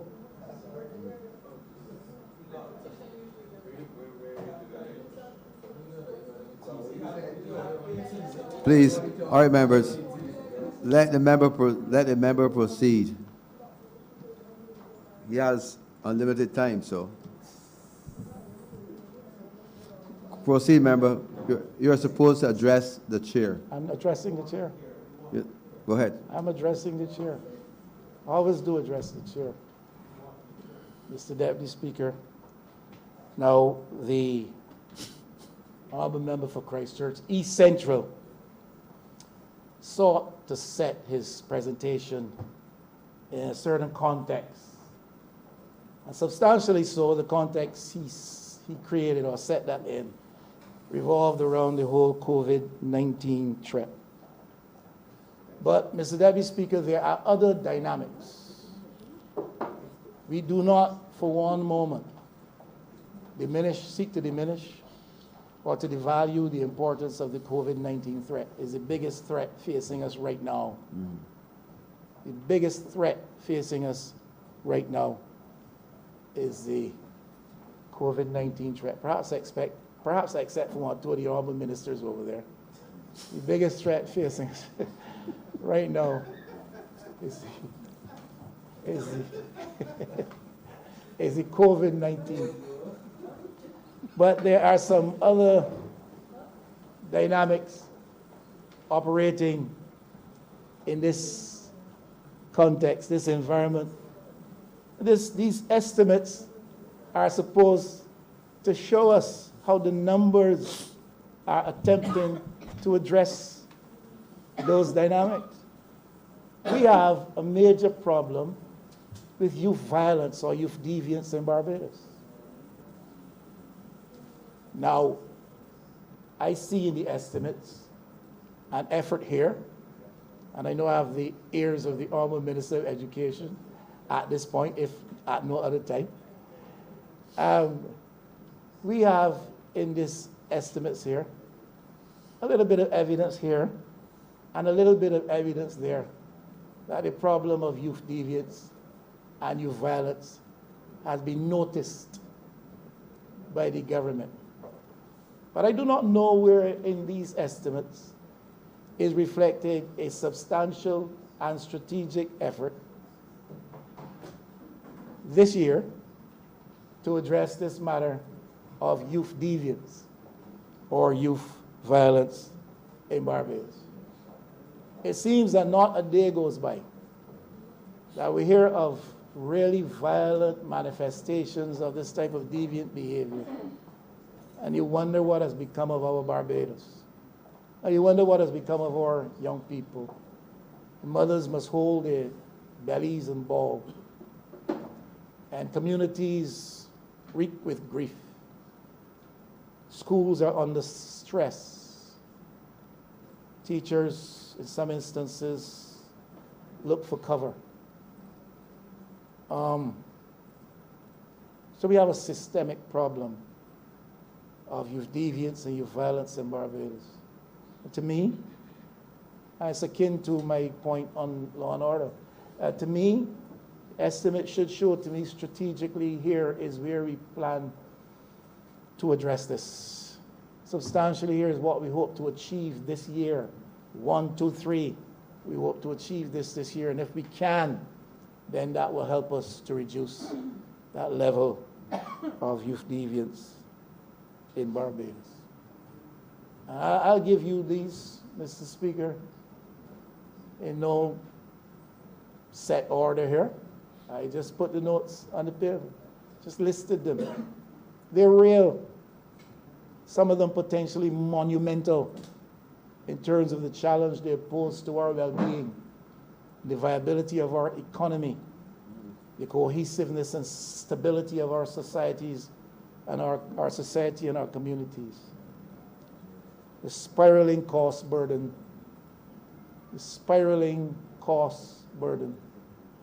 No joke, Mr. Deputy Speaker. I see that every day.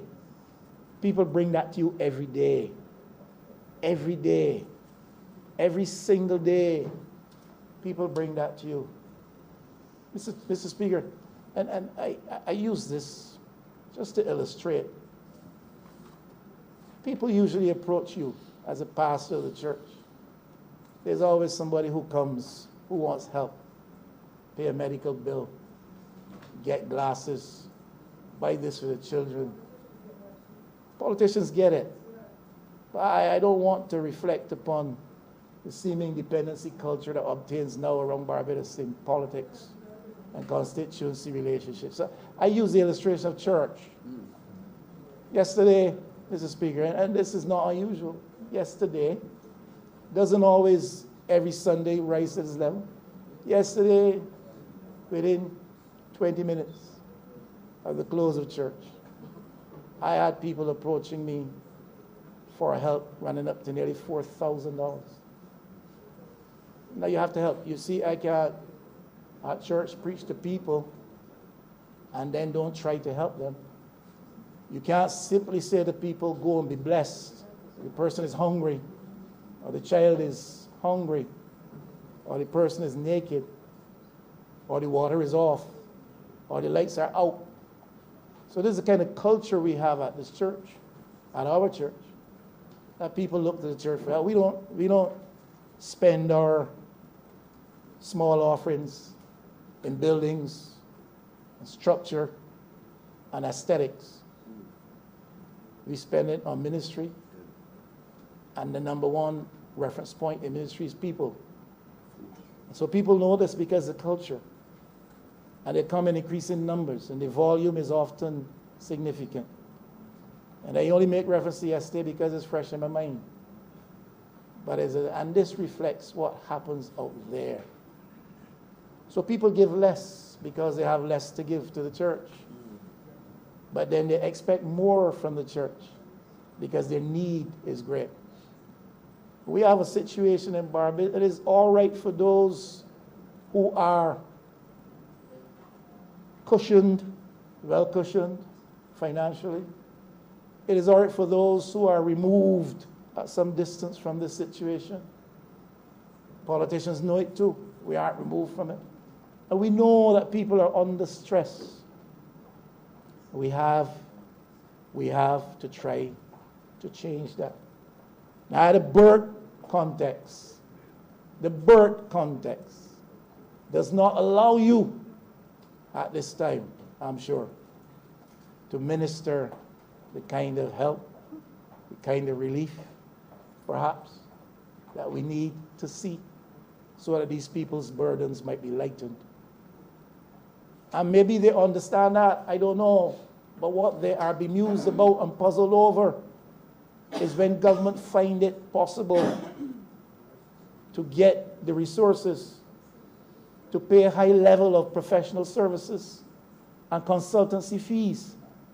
Now, this is not something that we would like to hear, but it is a reality that we criticize the other administration for.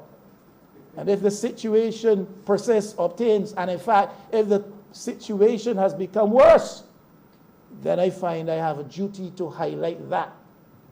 And say that though I understand that birth constrains the government, and that in the context of rising costs, government must still extract from the pockets of the people so that the burden is made even heavier, I have a right and a duty to point out to the public of Barbados Parliament that you're spending excess money on professional services and consultancy fees. Something you criticized when you were in opposition, and yet you do more. I said that. Something we criticized. Well, because I said it when I was over there. I have to criticize it now. I am over here. Oh, I will shout as hard as I want. Is there, Mr. Speaker, some ceiling as to how loud I may shout? You're not supposed to listen to our sides. Is there some ceiling, Mr. Speaker, as to how loud I may shout? Just speak, go ahead. So I have to shout loudly for those who do not hear or choose not to hear when I speak in moderate tones.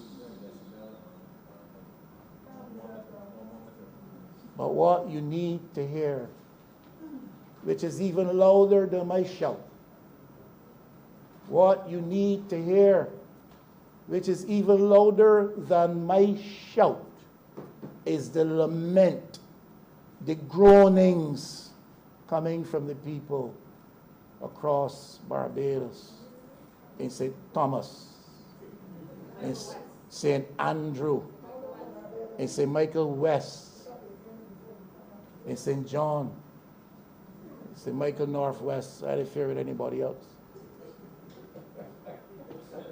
You need to hear those groanings, and you need to hear those shouts. Hello. The question at the end of the day is, how do these estimates suggest to this House? How do these estimates suggest to this House that the government is creating the environment in which that burden will be lightened and the shout, the lament coming from the groans of the public would be diminished? It is not my shouting that you must worry about. It is the shoutings of the public of Barbados. They're shouting help. They're shouting help. They're shouting, Lord, have mercy. They're shouting help. Hey, here it is what they're shouting. Gone from bad to worse. This is what they're shouting. I am not saying that. This is what, I am not saying that. This is what they are shouting. Gone from bad to worse.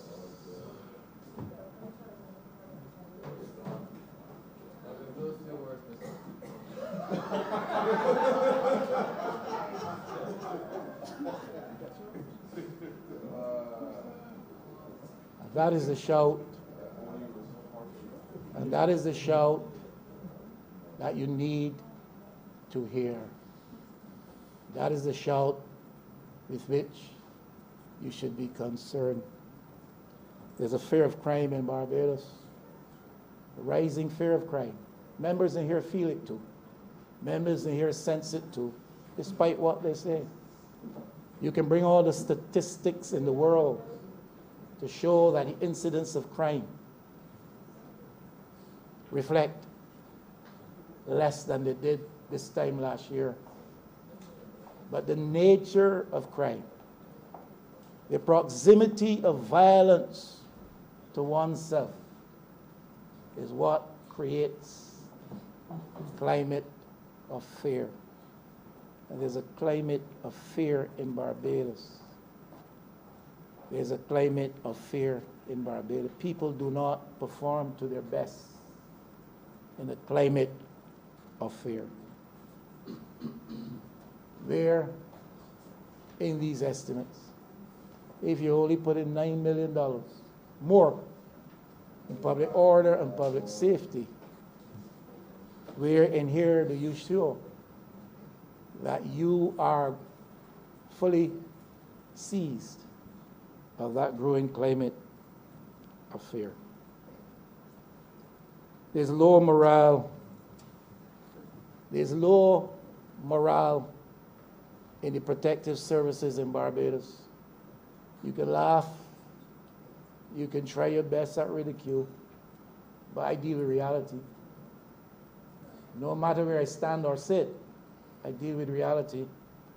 There is low morale in the police force in Barbados. That is not something being said for the first time during this administration. That is something that was said during the course of the last administration by those who were in opposition at the time.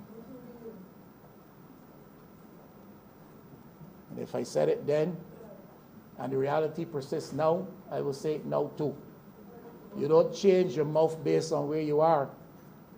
You change your mouth if the reality changes. The reality has not changed, but rather grown worse. There is more of a sense of fear of crime in Barbados today than there was a couple of years ago. And that is true. And that is true. We have never known guns to be so prevalent on the streets of Barbados.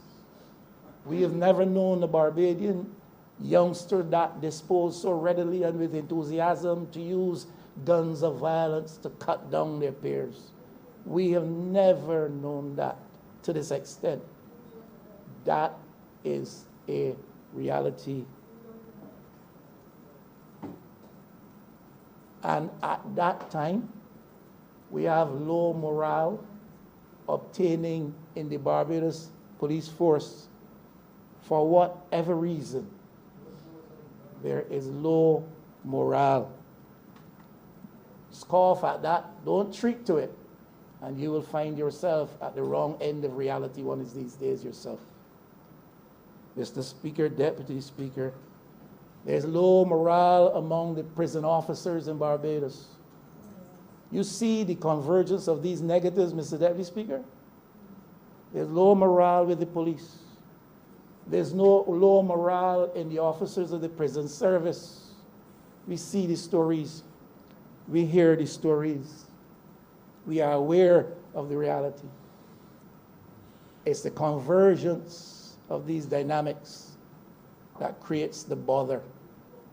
Mr. Deputy Speaker, we are now perhaps beginning to hear the rumblings of low morale in the Barbados Defense Force.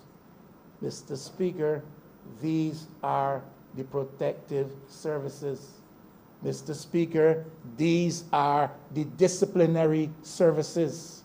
Mr. Speaker, where law and order is challenged and under threat, where a government is unable to fully provide the financial and other resources to address law and order, where that is the reality, and then you have indiscipline and low morale among all of your protective services, Mr. Deputy Speaker, you are on a slippery slope.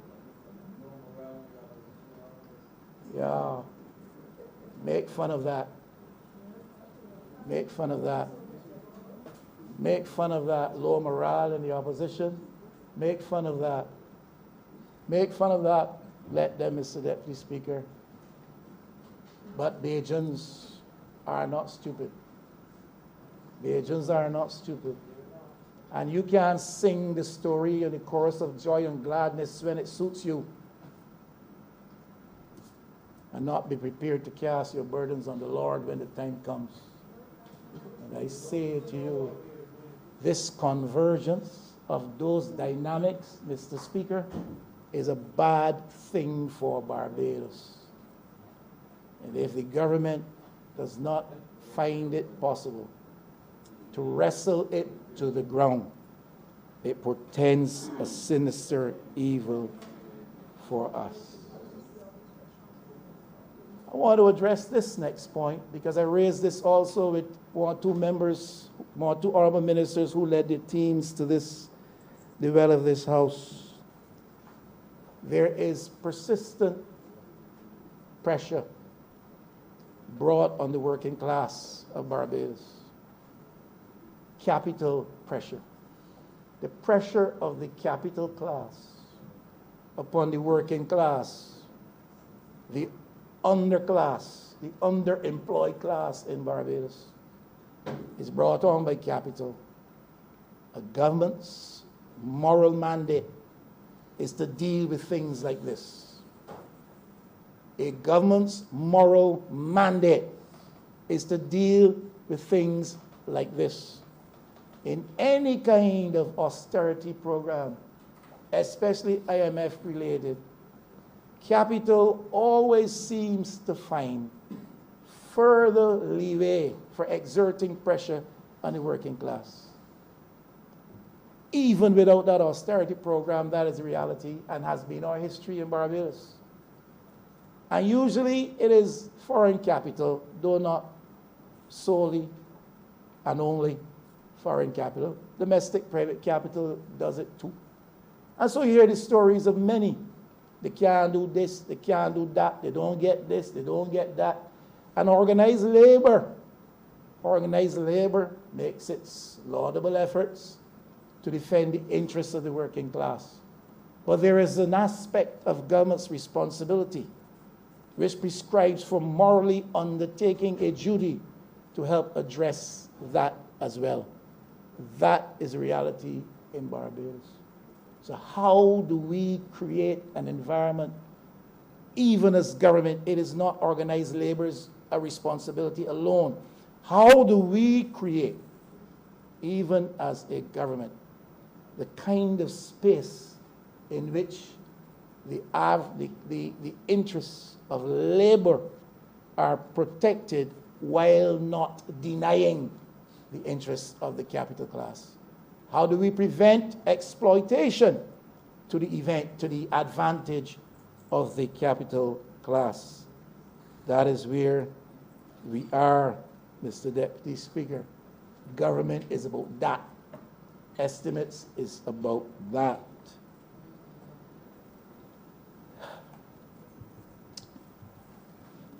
You know, Mr. Deputy Speaker, this problem has come again to the fore recently. This matter of access to our beach lands and beach spaces. This matter of money interests being able to achieve the kind of control in the absence of legal ownership over beach accesses and beach lands in Barbados. That is part of the context in which these estimates come. It's not only about COVID, it's about all of these other things as well. It is about all of these other things as well. And you can't get away from that. You can't have a dubious and questionable situation where land is sold to a private developer. Private developer buys the land, and then you want to tell the private developer you can't do this and you can't do that. That should have been set up front, or the land not sold to him in the first place. Bajans are made to be spectators. Bajans are made to be onlookers. White people with money have their way paved for them. This government must ensure that it sends to the public of Barbados a clear signal that this will not happen, not both here. Not both here. Not both here. Not both here. Part of the context of this budget, Mr. Deputy Speaker, is a zero growth situation. A no growth situation. One honourable member stood up in this chamber not too long ago, and I wouldn't even deal with that in detail, and sought to give a tutorial on what growth and productivity is all about. And in my view, and humbly I suggest, presented something not even worthy of this House. A 7-point strategy which showed neither strategy nor strong points. That's another story that we will deal with on another day. The sad thing is that honourable member was patted on the back and patted on the shoulder and applauded by colleagues as having made a sterling contribution, which will go down in the history of the records of this Parliament. Yes, it will. Yes, it will. But not in terms of commendation. Other terms, perhaps, which I would not characterize right now. But zero growth. Zero growth. That is the context of these estimates, Mr. Deputy Speaker. You understand that? COVID is a reality. That is the context for these estimates. But the context of zero growth is also a reality. Also a reality. And the numbers must jump to say, this is how we will spur growth. The numbers must say that loudly, not speak it feebly. The numbers must speak it loudly. We are operating further, Mr. Speaker. This is part of the context of these estimates. Middle class erosion. Middle class erosion. Is the middle class of Barbados better off today than it was 2 years ago? Well, we know for sure the working class isn't. Is the middle class in Barbados better off today than it was 2 years ago? I think the answer is no. I think these estimates should be suggestive of a view as to how we will try to stop that erosion, how we would try to stop the reversal of gains, many of which were inspired by the policies of this party in an earlier administration. And we got to see that as part of the context. I really do dread to make the next point, Mr. Deputy Speaker. I have it in my notes and I have to. Part of the context is very, very, very limited, and I put it very euphemistically and mildly. Very limited access to housing in Barbados, especially for working class people. That is part of the context. It's not just COVID. It is this persistent challenge that poor people find of getting someplace to live. We've seen the rise of the slumlord in Barbados. We've seen the rise of slum dwellings in Barbados. We're seeing the emergence of slum communities in Barbados. Not good, not good. Not what we as a country aspire to. Not good. Not what we hope for. Not what we look forward to when we were young, Mr. Speaker, and coming along. And it is not what we want others to aspire to. I have my own view. Government's limited capacity prevents it from providing finances for housing or providing housing for majority of Barbadians who are seeking housing.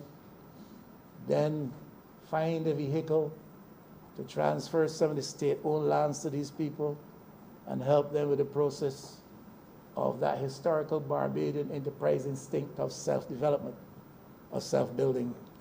All of us have relatives who historically have given themselves to this, built their own places with a little help, little by little constructed their own dwellings. We can't continue to live in our mansions of comfort and the few who live in mansions of luxury, while majority of our black working class people don't have a roof over their heads or access to some form of housing.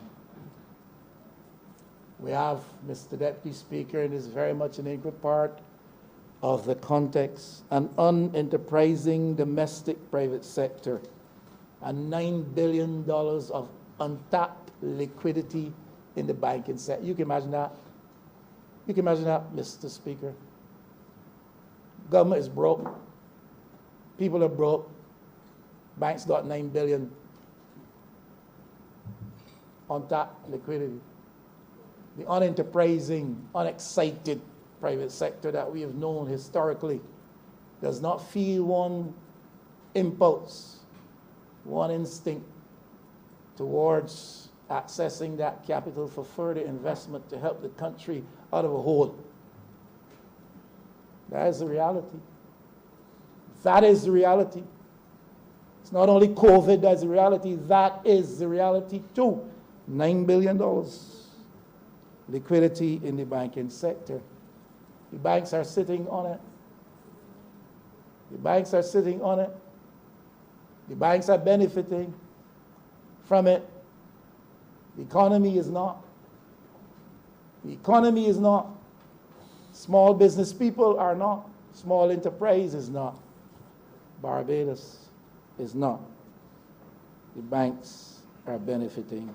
That's part of the context that was not addressed today or addressed properly in the discussions preceding today in the well of this house.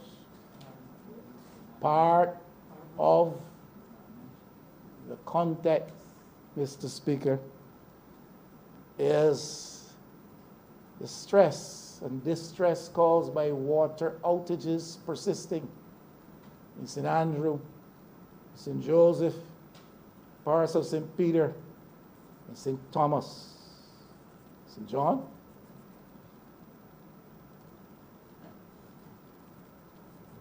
And that continues. This administration found it. 2 years later, it persists. Every day, there are notices of water outages, water shortages, turn-offs, this place and the next. That is part of the reality, the context, the lack of supply, whatever the challenges faced by the Barbados Water Authority. Some attributed to drought, some attributed to bad administration, it is said in the past. Some attributed to aging infrastructure. Whatever the cause, that is part of the context in which these estimates come. Business closures in Bridgetown, Mr. Speaker. Business closures. There's some places in Bridgetown, some malls, if you may call them that. You go in, and more spaces are unoccupied than those which are occupied. They've closed down. People are closing down. We like to tell ourselves to derive some measure of comfort that they're moving out of Bridgetown and the other place. They're moving out, they're moving. They're shutting down. They're closing. You go to Bridgetown some days, these days, Mr. Speaker, and you are surprised. This is Bridgetown at this hour. Where are the people? Where are the people? Business closures. Business closures. It's part of the context. What are we doing to stem this decline? What are we doing to keep Bridgetown alive? It's all right to talk about Bridgetown Transformation Project and go and knock down a couple of buildings. It's all right. But there's more we got to do to revitalize Bridgetown, to make Bridgetown come alive, to bring people into Bridgetown, and to cause businesses in Bridgetown to be viable.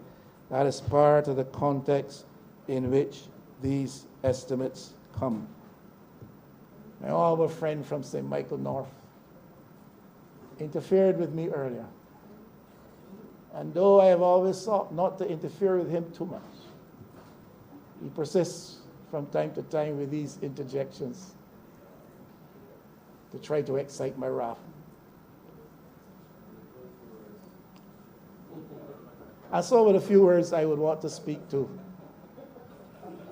the international business sector, because that's part of the context of these estimates. I didn't hear the voice of my honorable friend from St. Michael North at all in these estimates. And I know his ministry didn't come to the well of the House. Apart from that, I didn't hear his voice. But we've seen a decline in revenues from the international business sector now for some time. We've seen the loss of international business for various reasons. We have seen the loss of international business revenues in Barbados. Have we not? Have we not? We have seen the departure from Barbados of a number of companies due to changes overseas, principally in Canada, due to changes in the region. We've seen that. And all I am saying, and I am not being critical of my honorable friend, I never am, I never hope to be. I'm not going to be critical of him.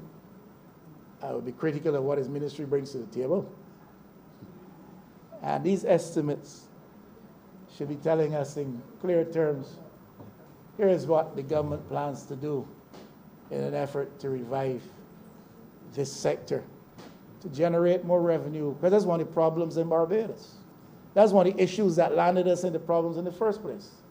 Decline in this sector, next to tourism, the decline in this sector. And these estimates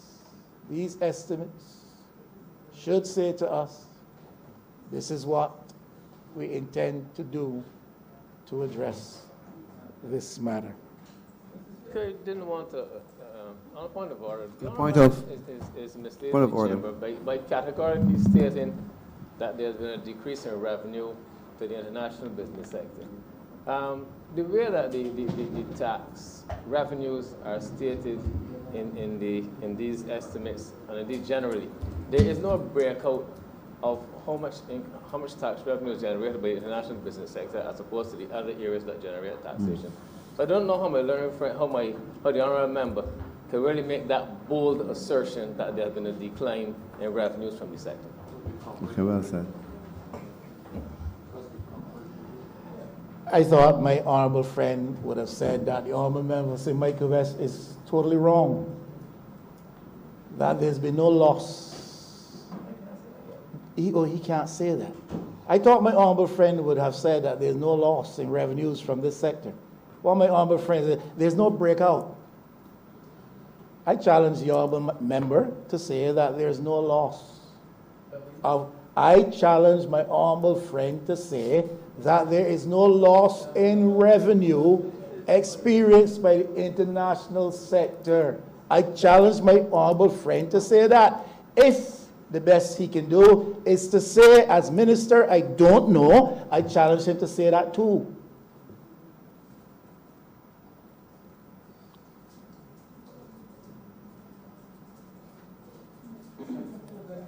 The context, the context, Just proceed, please. context of these estimates, Mr. Speaker, and this is very, very, very serious, is one in which we're facing severe challenges, serious challenges to the health sector. Before COVID, we were facing serious challenges and stresses to the health sector in Barbados. This is before COVID. The system is under stress, and they acknowledge that the government is trying to address some of that stress. The system does not have the capacity to deliver to the level that we would want to realize as a people, and that is true. This is the context in which the estimates comes. And at a time, Mr. Speaker, when there's this growing incidence of chronic non-communicable diseases. Now, this is a matter that we raised during the debate in the well as well, where we're discussing the heads. The convergence of a seeming perfect storm on several fronts. Aging population, the incapacity of the sector to deliver, the financial constraints of government, shortage of nurses, shortage of equipment. Now the government is making efforts to address some of these things, and we applaud that. It's not a criticism. The point being made is that the estimates that we are debating now come before us in a context where there's serious challenges already existing with reference to the health sector. And now on top of that is the COVID-19, of which the honourable member spoke. That portends serious stresses for us if we are seriously impacted. And it is not a matter to be taken lightly. And I know the honourable member for Christchurch East Central addressed the matter of COVID broadly. and address the efforts of government in the context of that response to deal with that issue. But the estimates itself provides, to me, a forum for wider discussion. I have said, and I really do strongly believe it, that we have come to the point in Barbados where perhaps we need a special dispensation with respect to the health sector in Barbados and the provision of health services. There are some who would feel that the business of education demands first call. And there are some who would feel that the situation is now that the business of law and order demands first call. There are some who might suggest that the health services sector demands first call. That's a debate that can be had. But one cannot help but underscore that the challenges facing us in relation to health as a country are immensely serious. And when COVID is put on that, then we're really facing a serious, serious situation. We've seen the slow emergence of investment capital. I spoke briefly to this, I'll go past this. Slow emergence of investment capital. Hyatt has been coming for a long time. Ain't get there yet. And that's a big project. Sam Lawrence Castle been coming for a long time. Ain't get there yet. That's a big project. We're hearing about some small and medium-sized projects to come along, but let me get there yet either. The process is slow. Process is slow. And the estimates must be understood, whatever the numbers say, from that perspective, that in terms of the capital and infrastructural investment that we need from private development is slow. And we got to find a way to treat to that. Tourism numbers increase.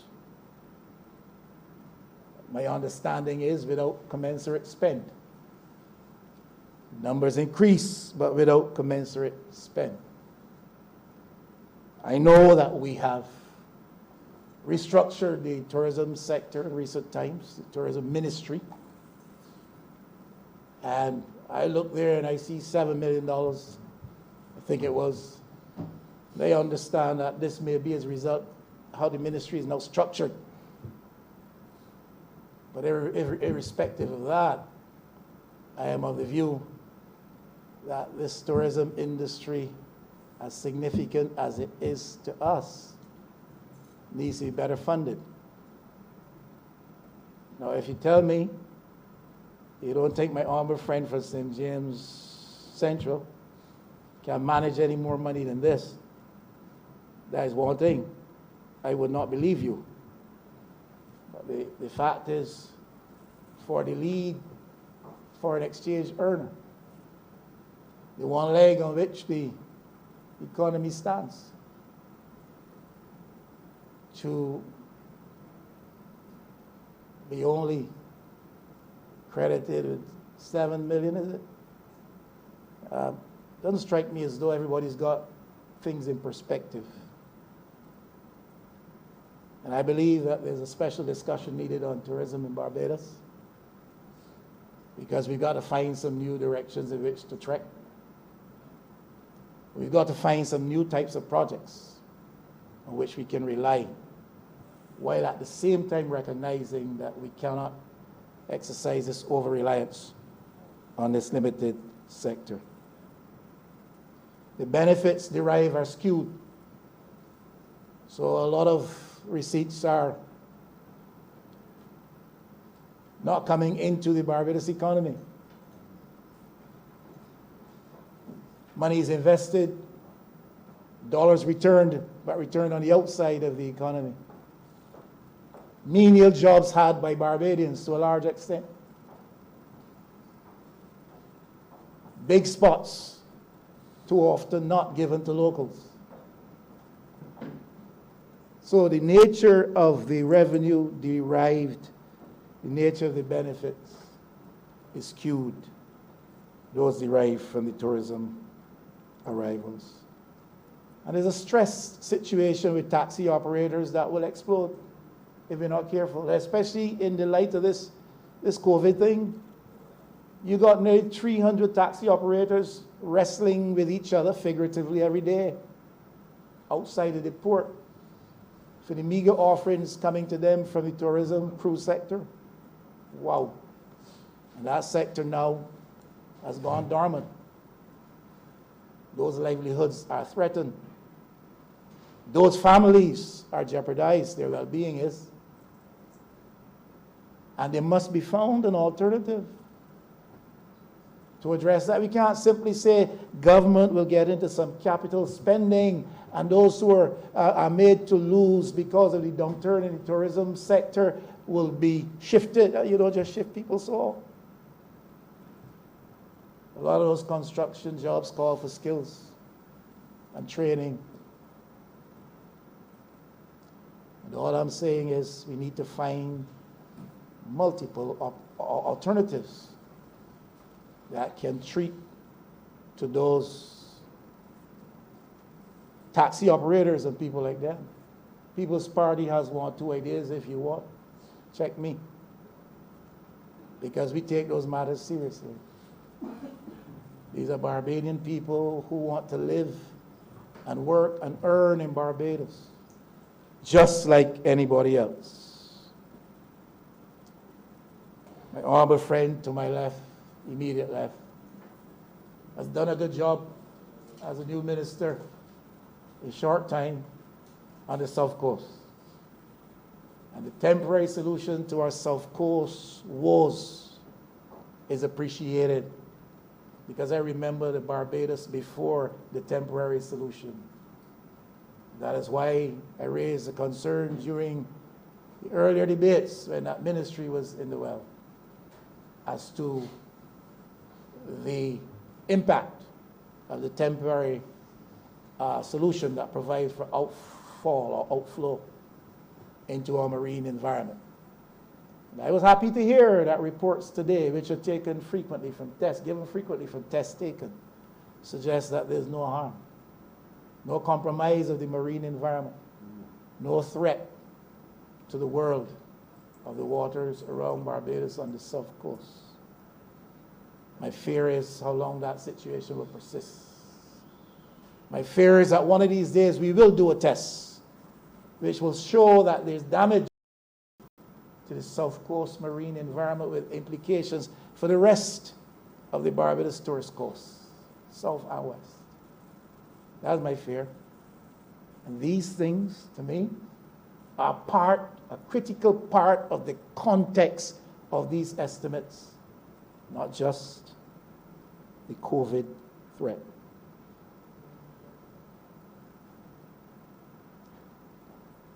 I have spoken repeatedly about land prices in Barbados, the things that drive land prices, and the fact that the average Bajan now can't afford a spot of land, not on a single income, so that rules out a whole set of people, sometimes not on a dual or double income, that rules out some as well. But it needs to be appreciated, in my view, again, that part of the mandate given to any government, especially one with large numbers like this, is a moral duty to make sure, that the patrimony of Barbados does not go beyond the reach of Barbadians. And there needs to be some adjustments in land policy. And that's a very critical part. I've made 1 or 2 suggestions in here already that have been scoffed at. And that is part and parcel of the context in which these estimates come today, not just COVID. The government depends still on a high level of taxation to keep its affairs running in Barbados. Too high a level of taxation has a counterproductive effect because it constrains the economy by contracting spending. And then there is a subsequent spillover into every into other aspects of the economy. So this business of taxation, whether it be consumer taxes or property taxes or user fees, has to be managed very carefully, because overtaxation can be counterproductive and result in a negatively trending growth line. And the estimates before us should be understood in that context. There is, Mr. Speaker, a signal being sent. Capital spending will save the day for us going forward, before and after, before and now with COVID. Capital spending will save the day. Well, government does have a lot of space for capital spending, and it is hoped that it will find a little bit more breathing space when it approaches the IMF in the current circumstances. But, Mr. Speaker, it makes no sense to me.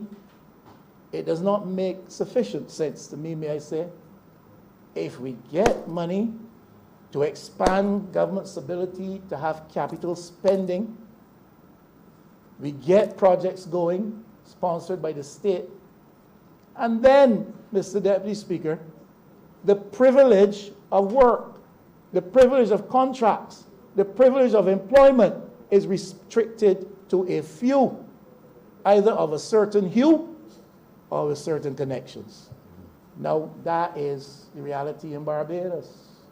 Small contractors complain, we don't get the work. It goes to the big boys. It goes to this body. It goes to that body.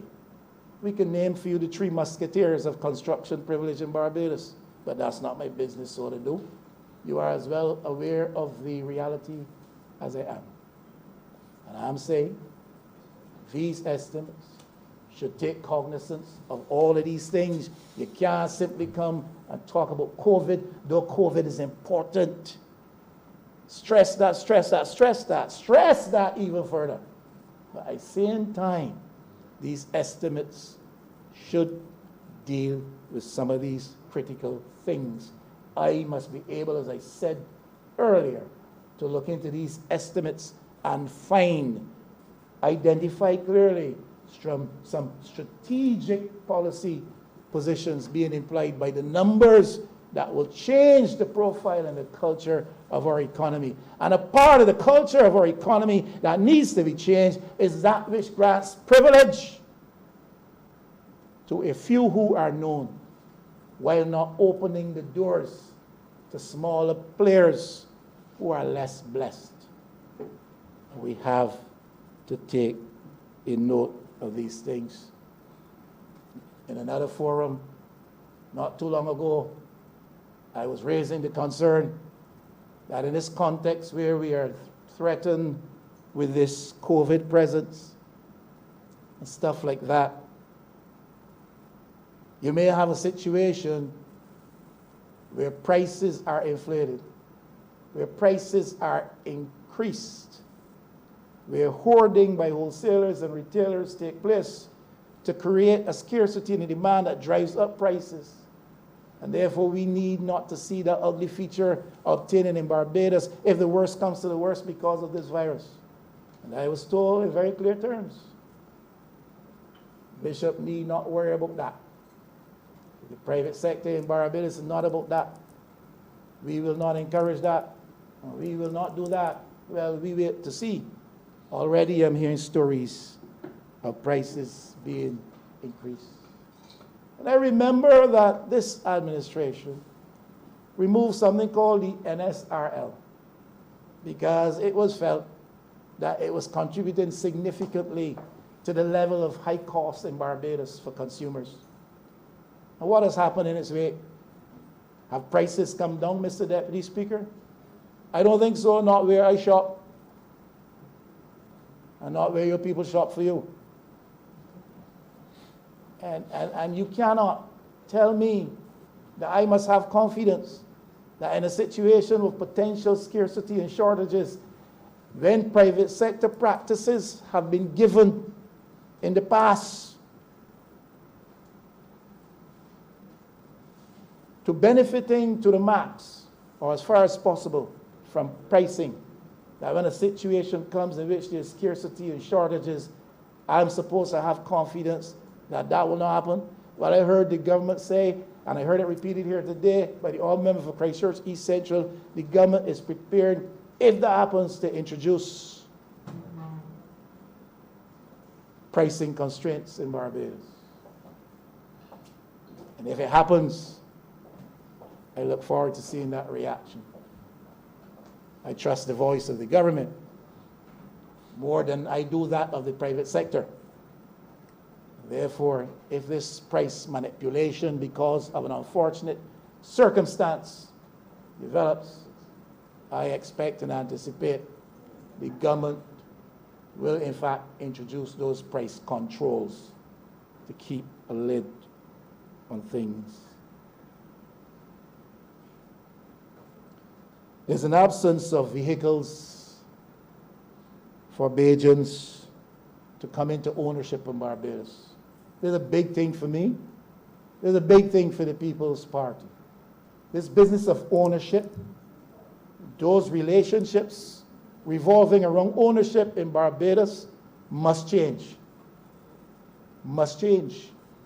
The ownership range is too restricted in Barbados. Whether you're talking about property or you're talking about businesses, that ownership range is too constricted, too limited. More people must be facilitated into ownership. I believe that the Urban Tenantries Program, for instance, introduced by that administration, was an attempt to address this type of thing, that small people can get ownership of the properties on which they had lived there and their families for quite. That's a good thing, a great thing. I don't know what's become of the program. That's a good thing. But quite beyond that, we have to change substantially the ownership patterns and profile in Barbados. And the government, with a mandate like this, must feel that it is part of its moral responsibility, again, to address the business of ownership. We do nothing if we do not bring Barbadians into ownership in Barbados, whether we talk about property or we talk about land. Let me say this, Mr. Speaker.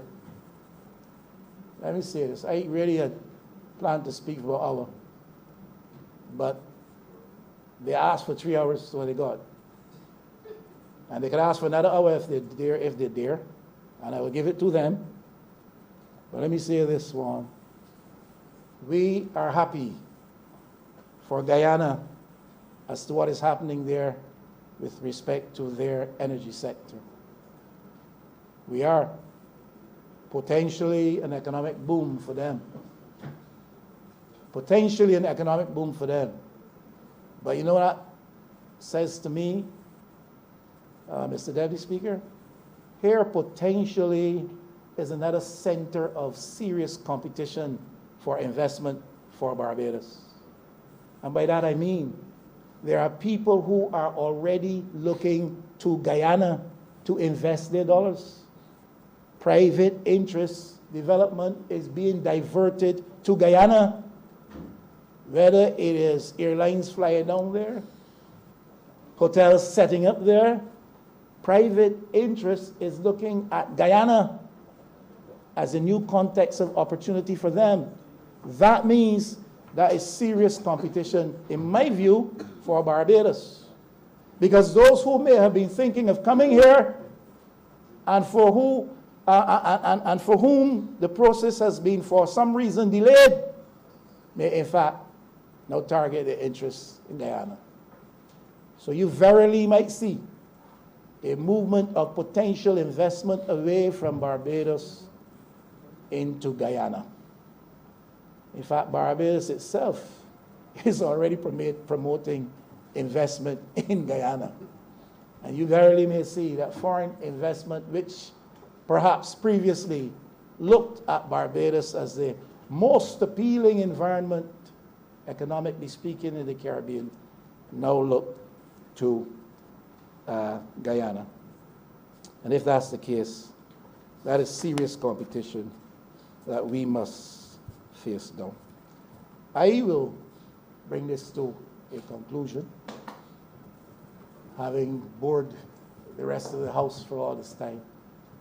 but hopefully having communicated some concerns which the government will take on board and which will reflect the concerns and interests of the people outside of this chamber and around this country. I could have, what's the word, alphabeticize, that's the word, those points. But I just gave you 26 areas. I put them in alphabetical order for you if you want. I just gave you 26 areas of dynamics that constitute the context for these estimates. And I humbly do that. I gave you my reflections on the numbers, some of the numbers. I gave you my concerns as to some of the things the honourable member with good intention said with reference to COVID. But beyond those things, I listed for you 26 dynamics, serious dynamics, which are critically a part of the context in which we now live and the context in which we discuss these estimates. And having said that, Mr. Deputy Speaker, I am done.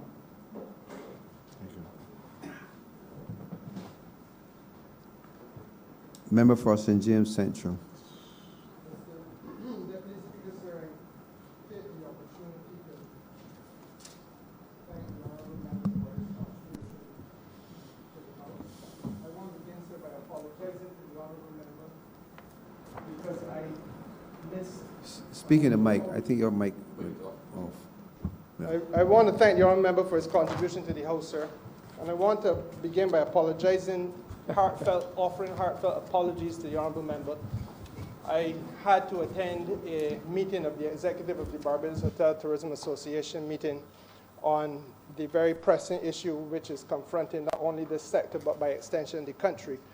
And so therefore I would have missed the better part of his 3-hour presentation. And that may be a good thing, sir, because it allows me to steer a wide berth of any comment thereon.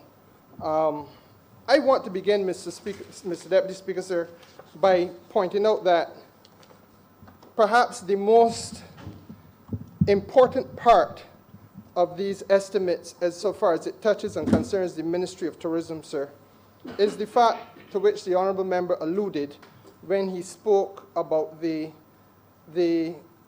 estimated expenditure of the Ministry of Tourism and International Transport being now $7,338,095.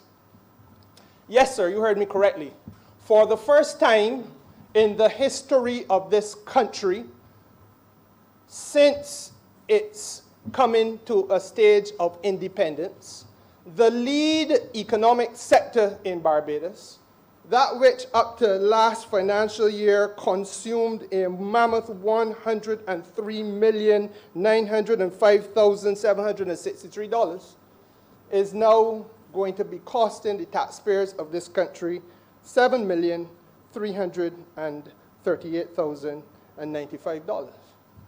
Were I to quote she who leads this country and does so competently, when she said it was possible to take the burden of carrying the tourism sector off of the backs of the people and to do so without hurting the sector. And the naysayers, which of course at that time did not include the honourable member who just took his seat because he was among those who were the proponents. The naysayers said it could not be done. The reply would have been, give me the vote and watch me. Mr. Speaker, sir, it has been done. And the lead sector in Barbados, the most mature sector in this country, has effectively been repositioned and placed in a position where those people who have carried it in terms of commercial practice, commercial expertise, being hands-on in the marketplace, dealing hands-on with the broad base of several thousand members of staff across the sector, Mr. Speaker, sir. Those people who have made Barbados' tourism by reputation the finest product to be found, not only in the Eastern Caribbean, but in the Caribbean as a whole, are now in a position, Mr. Speaker, sir, to carry that sector only with the Barbados government functioning as the policy intervener and the destination management company policy provider. But outside of that, Mr. Speaker, sir, the sector has now been repositioned to carry itself. Grantley Adams International Airport, Mr. Speaker, sir, part of that sector, is now at a stage where we have gone globally for requests internationally for proposals to operate the Grantley Adams International Airport in a way that will see for the first time the airport now looking at projections of $40 million and more in profit when the year comes, sir, as opposed to $10 million odd dollars. Mr. Speaker, sir, Harrison's Cave, another situation in which every single year the cave scrambled to get a meager break-even. Now, in advanced stage of negotiations with private sector for, again, an opportunity for it to be dealt with by the private sector, operated by the private sector, like the airport, Mr. Speaker, sir, without even a suggestion of it being taken from the people of Barbados, but operated under license, under the supervision and the watchful eye of the government of the people of Barbados, sir, but with a profit-oriented motive. And that, sir, is the change in color and complexion of the way in which the discussion has taken place. It is, sir, the change in the philosophical approach. We were all, well, not all, most of us on this side who were here before 2018 would have heard the former Minister of Finance stand, Mr. Speaker, sir, in the Parliament of Barbados and ask, well, what it is that you're supposed to cut. Tell me what it is that you want me to cut. You would have heard that, yes, Mr. Speaker, sir. Yes, sir. And the fact of the matter is, sir, that you had to, who is you had to send home? Nobody has been sent home, sir.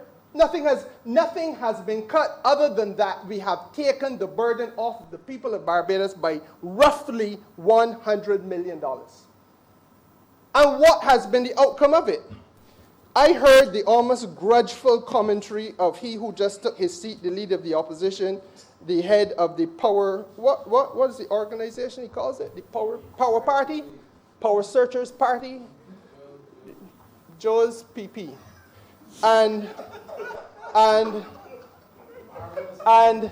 January, sir, to December last year, January to December last year, sir, because it is important to understand before we go further from whence we came. Between January and December last year, sir, Barbados, and you know I always say that when you're looking at the statistics of tourism, I have an interest in the spend side. There are those who preceded me that kept a lot of noise about the arrival side.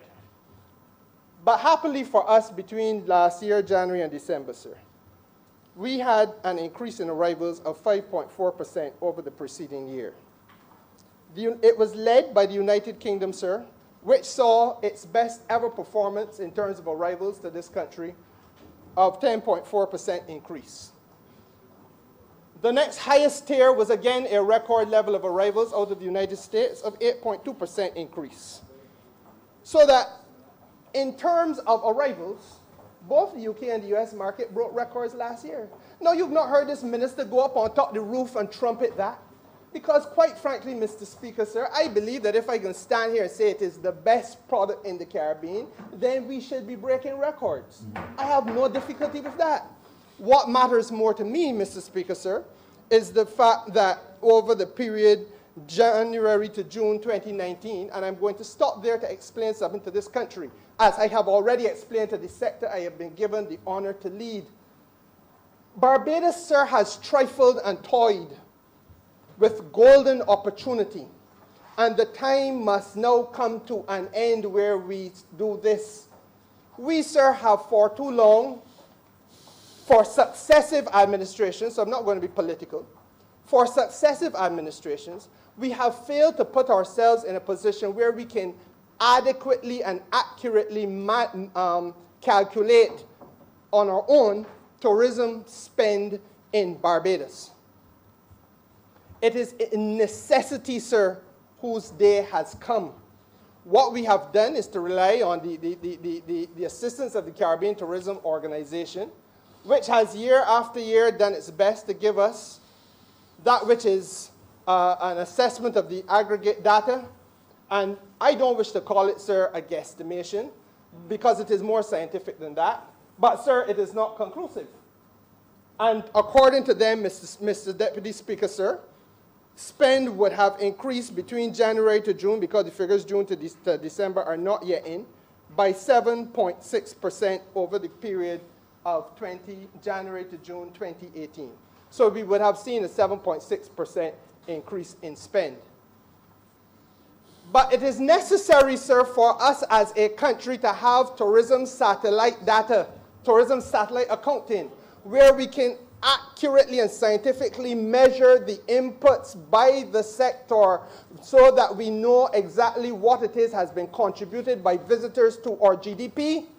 And for those who are intellectually curious, and this is where I would have wanted to hear a leader of the opposition speaking to the country, for those who are sufficiently curious, sir, we would have wanted to know, we need to know, not would have wanted, we need to know, and I may be the first Minister of Tourism to say this in the Parliament of Barbados, but I make no apology. We need to know the extent to which the support that we provide to the visitor economy is a draw from the public purse, because the visitors consume water, the visitors consume electricity, the visitors consume, sir, other goods and services that have to be provided for in this country. And it must be measured. And Mr. Speaker, sir, this is where this sector has been failed for decades, because that is not the level of discourse that has been encouraged in this country. So we get and say, oh, the numbers are high. And I made the point to the BHTA at the last annual general meeting that they had last year, that it is possible for a man to have a farm, and on that farm he got plenty cows, but he has less milk. And I have not come, sir, to count cow, but I came to drink milk. And the reality is, Mr. Speaker, sir, that is the approach that we have to bring. So I want to differ with my friend, the leader of the opposition, only insofar as that he is correct when he says that the numbers went up, but he is dead wrong when he says that the spend did not move commensurately. In fact, sir, the fact of the matter is that if we go by the data we have available, between January to June 2019, stayover spend in Barbados increased by 7.6% over 2018. The total expenditure was $694.7 million for that 6-month period, up from $645 million in 2018 for the same 6-month period. But, Mr. Speaker, sir, we have to go further than that. And as I said, we have to be able to position this country to be in a better and more detailed and scientific way able to deliver on tourism satellite accounting, which has been the bane of the sector's existence in terms of developing as we need to develop and to do this job sensibly. Now, Mr. Speaker, sir, enough of that. There are obviously challenges which face the sector, which threaten to throw into a tailspin all of the gains to which I have just alluded. And it would be remiss of me, Mr. Speaker, sir, not to spend a significant period of the time that I'm talking to this chamber on that matter. I know that the leader of the opposition says he wants to hear more than COVID. And I too, sir, would like to be able to talk about more than COVID. But regrettably, with global travel being brought to a standstill, with announcements being made as recently as this evening that France is closing its borders to the world, with announcements being made as recently as this morning that Canada is closing her borders to the world, with announcements being made as recently as yesterday that the European Union in large measures closed its borders to the world, Mr. Speaker, sir, and we could go on and on. Right next door in Trinidad and Tobago, a CARICOM state has said that no nationals other than Trinidadian nationals and Tobagonians are welcome. The border closed for 14 days. To all. Oh, Mr. Speaker, sir, the reality is, therefore, that we cannot come to this place and appear, I put it no higher, because I don't believe that the leader of the opposition has taken leave of his senses. But he must not appear or allow himself to appear to be making light of that which is obviously now the most devastating pandemic to have confronted planet Earth in this century, in terms of its impact not only on health, but in terms of its impact on commerce globally as concerned. Oh, Mr. Speaker, sir, the reality is that out there are those who would want us to take the same reaction. And the first thing I want to say to Barbadians, sir, is that we have to be measured about this suggestion that it is a light matter to close this country's borders. This government has as its first priority the public health of our citizens, the well-being of our communities. We are all Barbadians. We all got children, wives, families here, Mr. Speaker, sir. The reality is, however, that there is also a considerable knock-on effect for this country's commercial viability. And let us not forget, because we are now breathing a little bit easier, and now walking with a little bit more pep in our step and glide in our stride, that it was only just under 2 years ago that this country was crestfallen and wondering where the next meal was coming from in many, many, many households, where we had just about $400 million to call our foreign exchange reserves, import cover to last us, Mr. Speaker, sir, for approximately a month.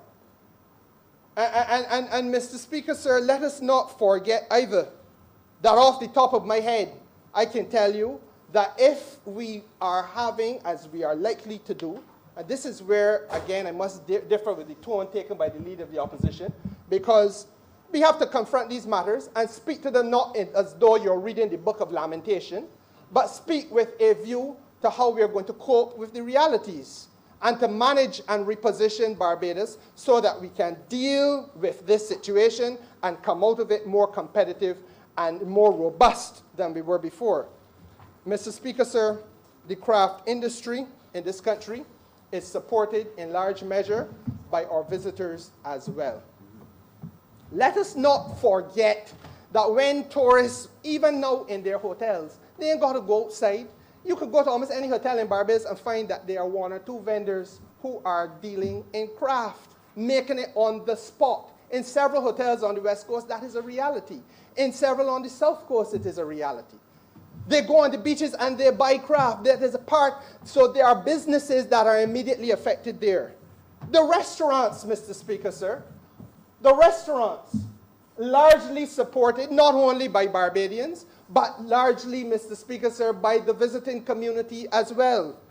Mr. Speaker, sir, the distributive sector that must provision all of the hotels in this country with the food and beverages that are being supplied in those restaurants or in the hotels themselves, Mr. Speaker, sir. And the goods don't get up off of the warehouse and walk across the street to your hotel, Mr. Deputy Speaker. They have to be driven there in trucks. And the trucks have drivers, Mr. Speaker, sir. The trucks must be maintained by people who are into mechanical and automobile repair work, Mr. Speaker, sir. There must be people who put tires on the trucks, sell them gasoline. All those are business endeavors and services, none of which would ordinarily define themselves as being part of the tourism industry or the tourism sector. So it is easy to say, well, don't let nobody come out here because there's a risk. We have to manage that risk. We have to manage it as best as we can. But we have to also balance the risk against the considerable knock-on effect and fallout that would take place economically across the length and breadth of Barbados. Because I just named approximately 10 types of businesses, sir, none of which are touristic in nature, but all of which would be negatively impacted by a sudden decision to close borders. And I ain't get, sir, to the fundamentals of the fact that every hotel got to be insured.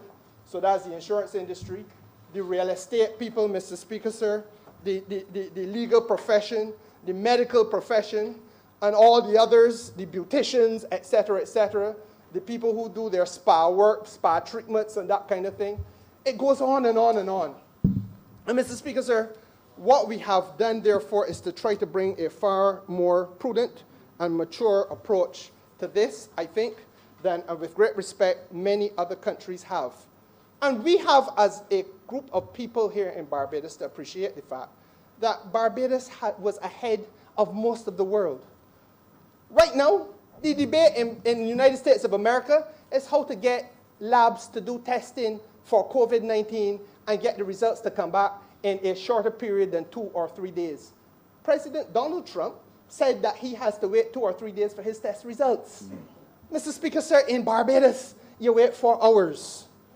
We don't, that story and the reaction in your face, Mr. Speaker, sir, tells me that you yourself are hearing this for the first time, and maybe we are guilty of hiding our light under a bushel.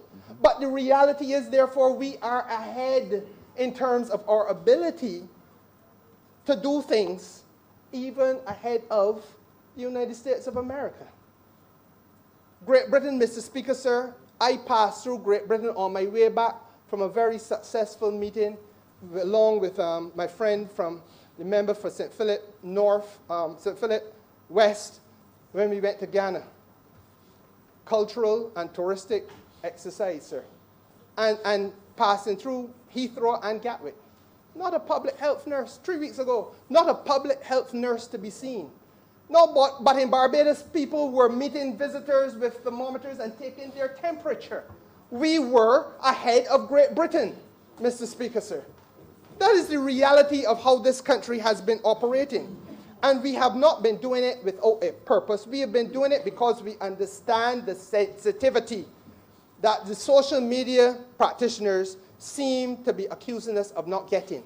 It is because we get it that we were out of the gates earlier than everybody else, sensitizing people, making sure that we had the capacity in place as best as a small island can, in order to keep our borders open and keep businesses going because, Mr. Speaker, sir, above and beyond the shocking consequences of a public health viral outbreak like COVID is, there would also be the economic contagion that threatens to make it impossible for anybody to pay any bills for not 2 weeks or 4 weeks, Mr. Speaker, sir, but pay any bills for months and months and months. Let us understand that every one of the attractions and experiences in Barbados operates on an exceptionally slim profit margin, if one at all. All of them is seeing profit. And therefore, sir, if you take the money away from them, if you take the business away from them, almost certain financial disaster will follow. Now, that is really what is about to be inflicted on this country through no fault of our own. Because as we have seen air travel being cut back, and let me share with you a little bit of what the most recent data is. As recently as this morning, the company called IAG, which is the owner of British Airways and several other airlines as well, has indicated that they intend to ground 75% of their fleet. We do not yet know, because it is so fluid a situation, we do not yet know the extent to which that will impact British Airways, the company. But the company, overarching parent company, IAG, of which British Airways is a part, and others as well, will see 75% of the planes stay on the ground, going nowhere to nobody's country. And why? Because India has shut itself down. South Africa has shut itself down. And you go on and on and on. Well, Mr. Speaker, sir, Virgin Atlantic announced this morning that they're asking all of their staff to take 8 weeks without pay. And you think about it. We ask the body to do that here. Jeez. And if you think it through, Mr. Speaker, so how does a mother look at her little children and say, well, I have no money to go to the supermarket with for the next 2 months? That is what is happening in the United Kingdom as we speak. And Mr. Speaker, sir, American Airlines is looking at a 50% grounding of its fleet. Virgin wants £7 billion bailout. And American Airlines, 50% of the fleet to be grounded. The major carriers around the world, far less the small ones, are imperiled. There's obviously a consequence for Barbados, and I will come to that. Because I want this debate not to be only about the lamentation that we have heard from the leader of the opposition, without any suggestion. He said to come to him, come to his party if you want ideas.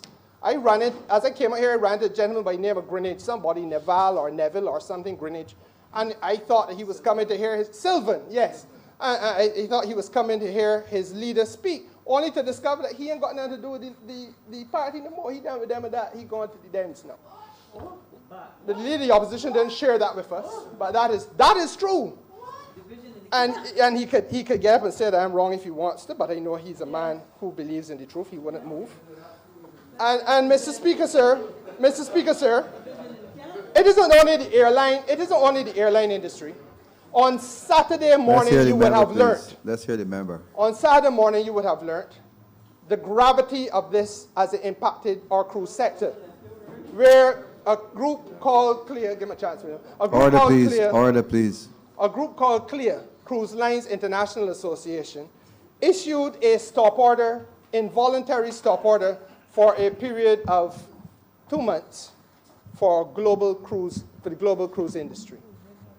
So that cruise lines, as of Monday, I believe it is, will no longer be offering any cruises anywhere in the world. Unprecedented. It has never happened before. Now, Mr. Speaker, sir, let us understand that these things have implications for Barbados.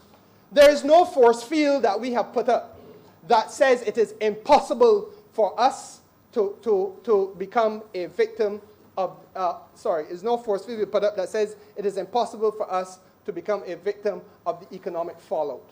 Equally, there is no force field that we can put up to make sure that we will never, at any stage, be impacted by COVID-19. Because you can close your borders to foreigners, but you can't close your borders to locals. And there are a lot of Barbadians who are at present trying to get themselves back here from Great Britain, and back here from the United States, and back here from Canada, because they feel more comfortable to be home with part that they're born, Mr. Speaker, sir. But the reality is that we have to balance risk. And what we have done to the best of our ability is to make sure that we have our public health officials at the airport testing temperatures. And yes, I'll be the first to say, maybe not every single person who passed through the gates of Grantley Adams International Airport had a thermometer put to his forehead. But the public health officials are also making assessments of those who are coughing and sneezing and sweating profusely and showing outward manifestations. They are talking to people and finding out about their travel history. They are trying, Mr. Speaker, sir, to make sure that we can provide a filter that gives us at least a risk-based assessment of the people who we are letting into Barbados. It is not a free-for-all. There are people who have been culled out of the line and pulled out of the line and then subjected to closer scrutiny. And then, sir, put in self-quarantine. Unfortunately, Mr. Speaker, thus far, we have been able to make sure that this country is not negatively affected. But let us not be so quick in our criticism and so strident in our criticism to lose sight of the fact that there is a very delicate balance that we are trying to do. Because the other road to travel, sir, would be to forecast inevitable doom for every family, not just those who are employed in a hotel or in a restaurant, but across the island, sir. Because if you think it through, from the banking sector to the insurance sector to the real estate sector to the distributive sector to the automotive arts, to the automotive sector, Mr. Speaker, sir, almost everywhere in some way is connected to this behemoth that they call tourism in Barbados, that really already consumes 45% of this country's gross domestic product, taken directly and indirectly. In some way you're connected, and in some way you're going to feel it. So, Mr. Speaker, sir, we have to be mindful of the fact that in all of this, we are in a fragile financial position and have to work our way out of that. Now, as I say to you, Mr. Speaker, sir, Remember, have the 5 more minutes. the challenge that we face, sir, has to be dealt with frontally.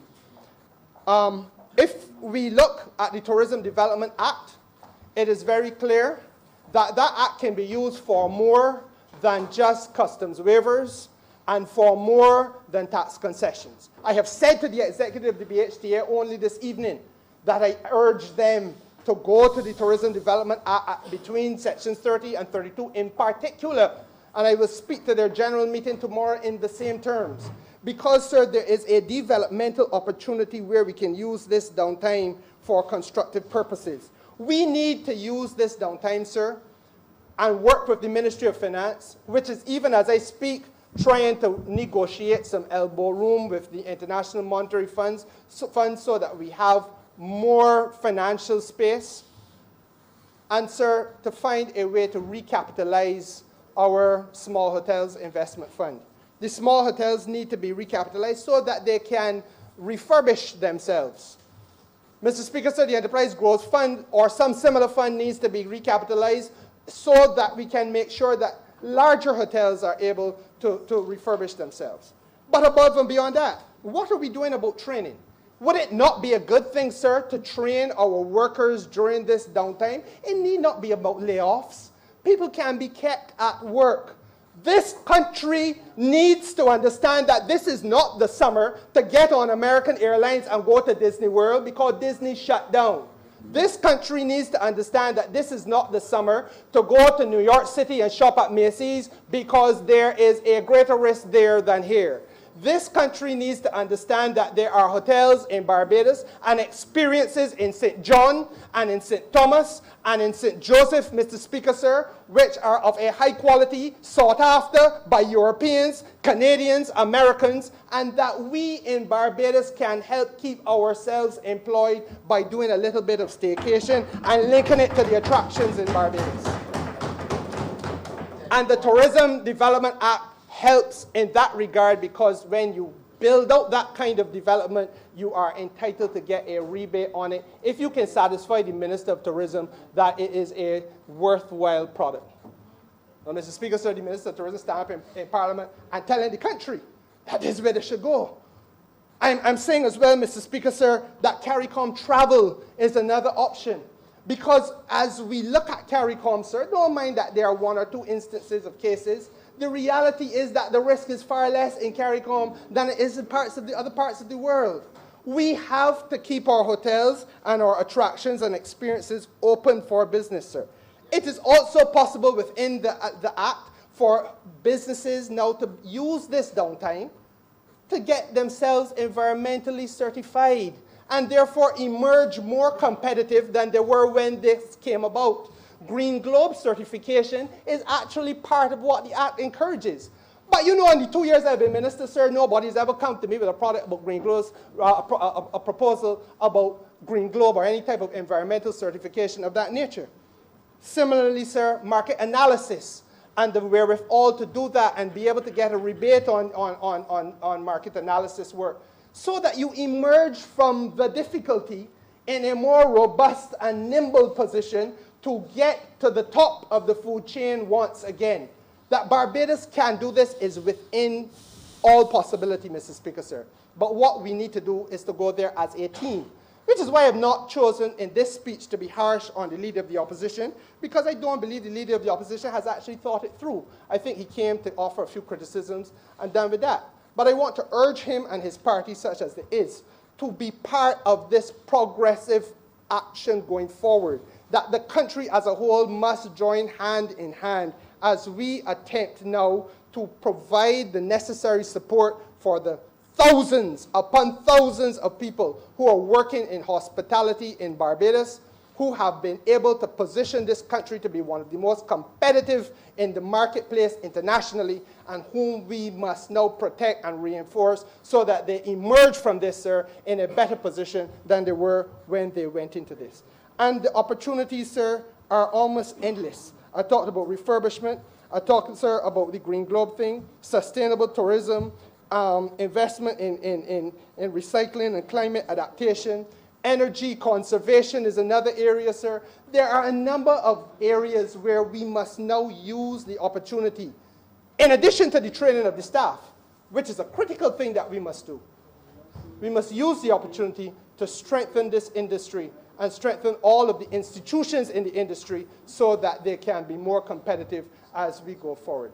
And Mr. Speaker, sir, over the course of the next couple of weeks, beginning tomorrow morning, I will go and I will address and interface with the BHTA at their quarterly meeting. And we're going to put this front and center for the sector and for the country. I am not interested unless the worst has come to the worst in the doomsday prediction. Out of this cloud, sir, must be found a silver lining of opportunity for us to reinvest in the sector that has carried Barbados for all these years. And if we fail at this time, sir, then we fail the whole country. And I don't think that failure is an option. I'm obliged to you, Mr. Speaker. Sir. Member for St. Michael Southeast. Mr. Deputy Speaker, I beg to move the suspension of the sitting until 10 a.m. tomorrow. The question is that this House be suspended until 10 a.m. tomorrow. All members in favor say aye. Those against say no. We think the ayes have it. This House is now suspended until 10 o'clock tomorrow morning.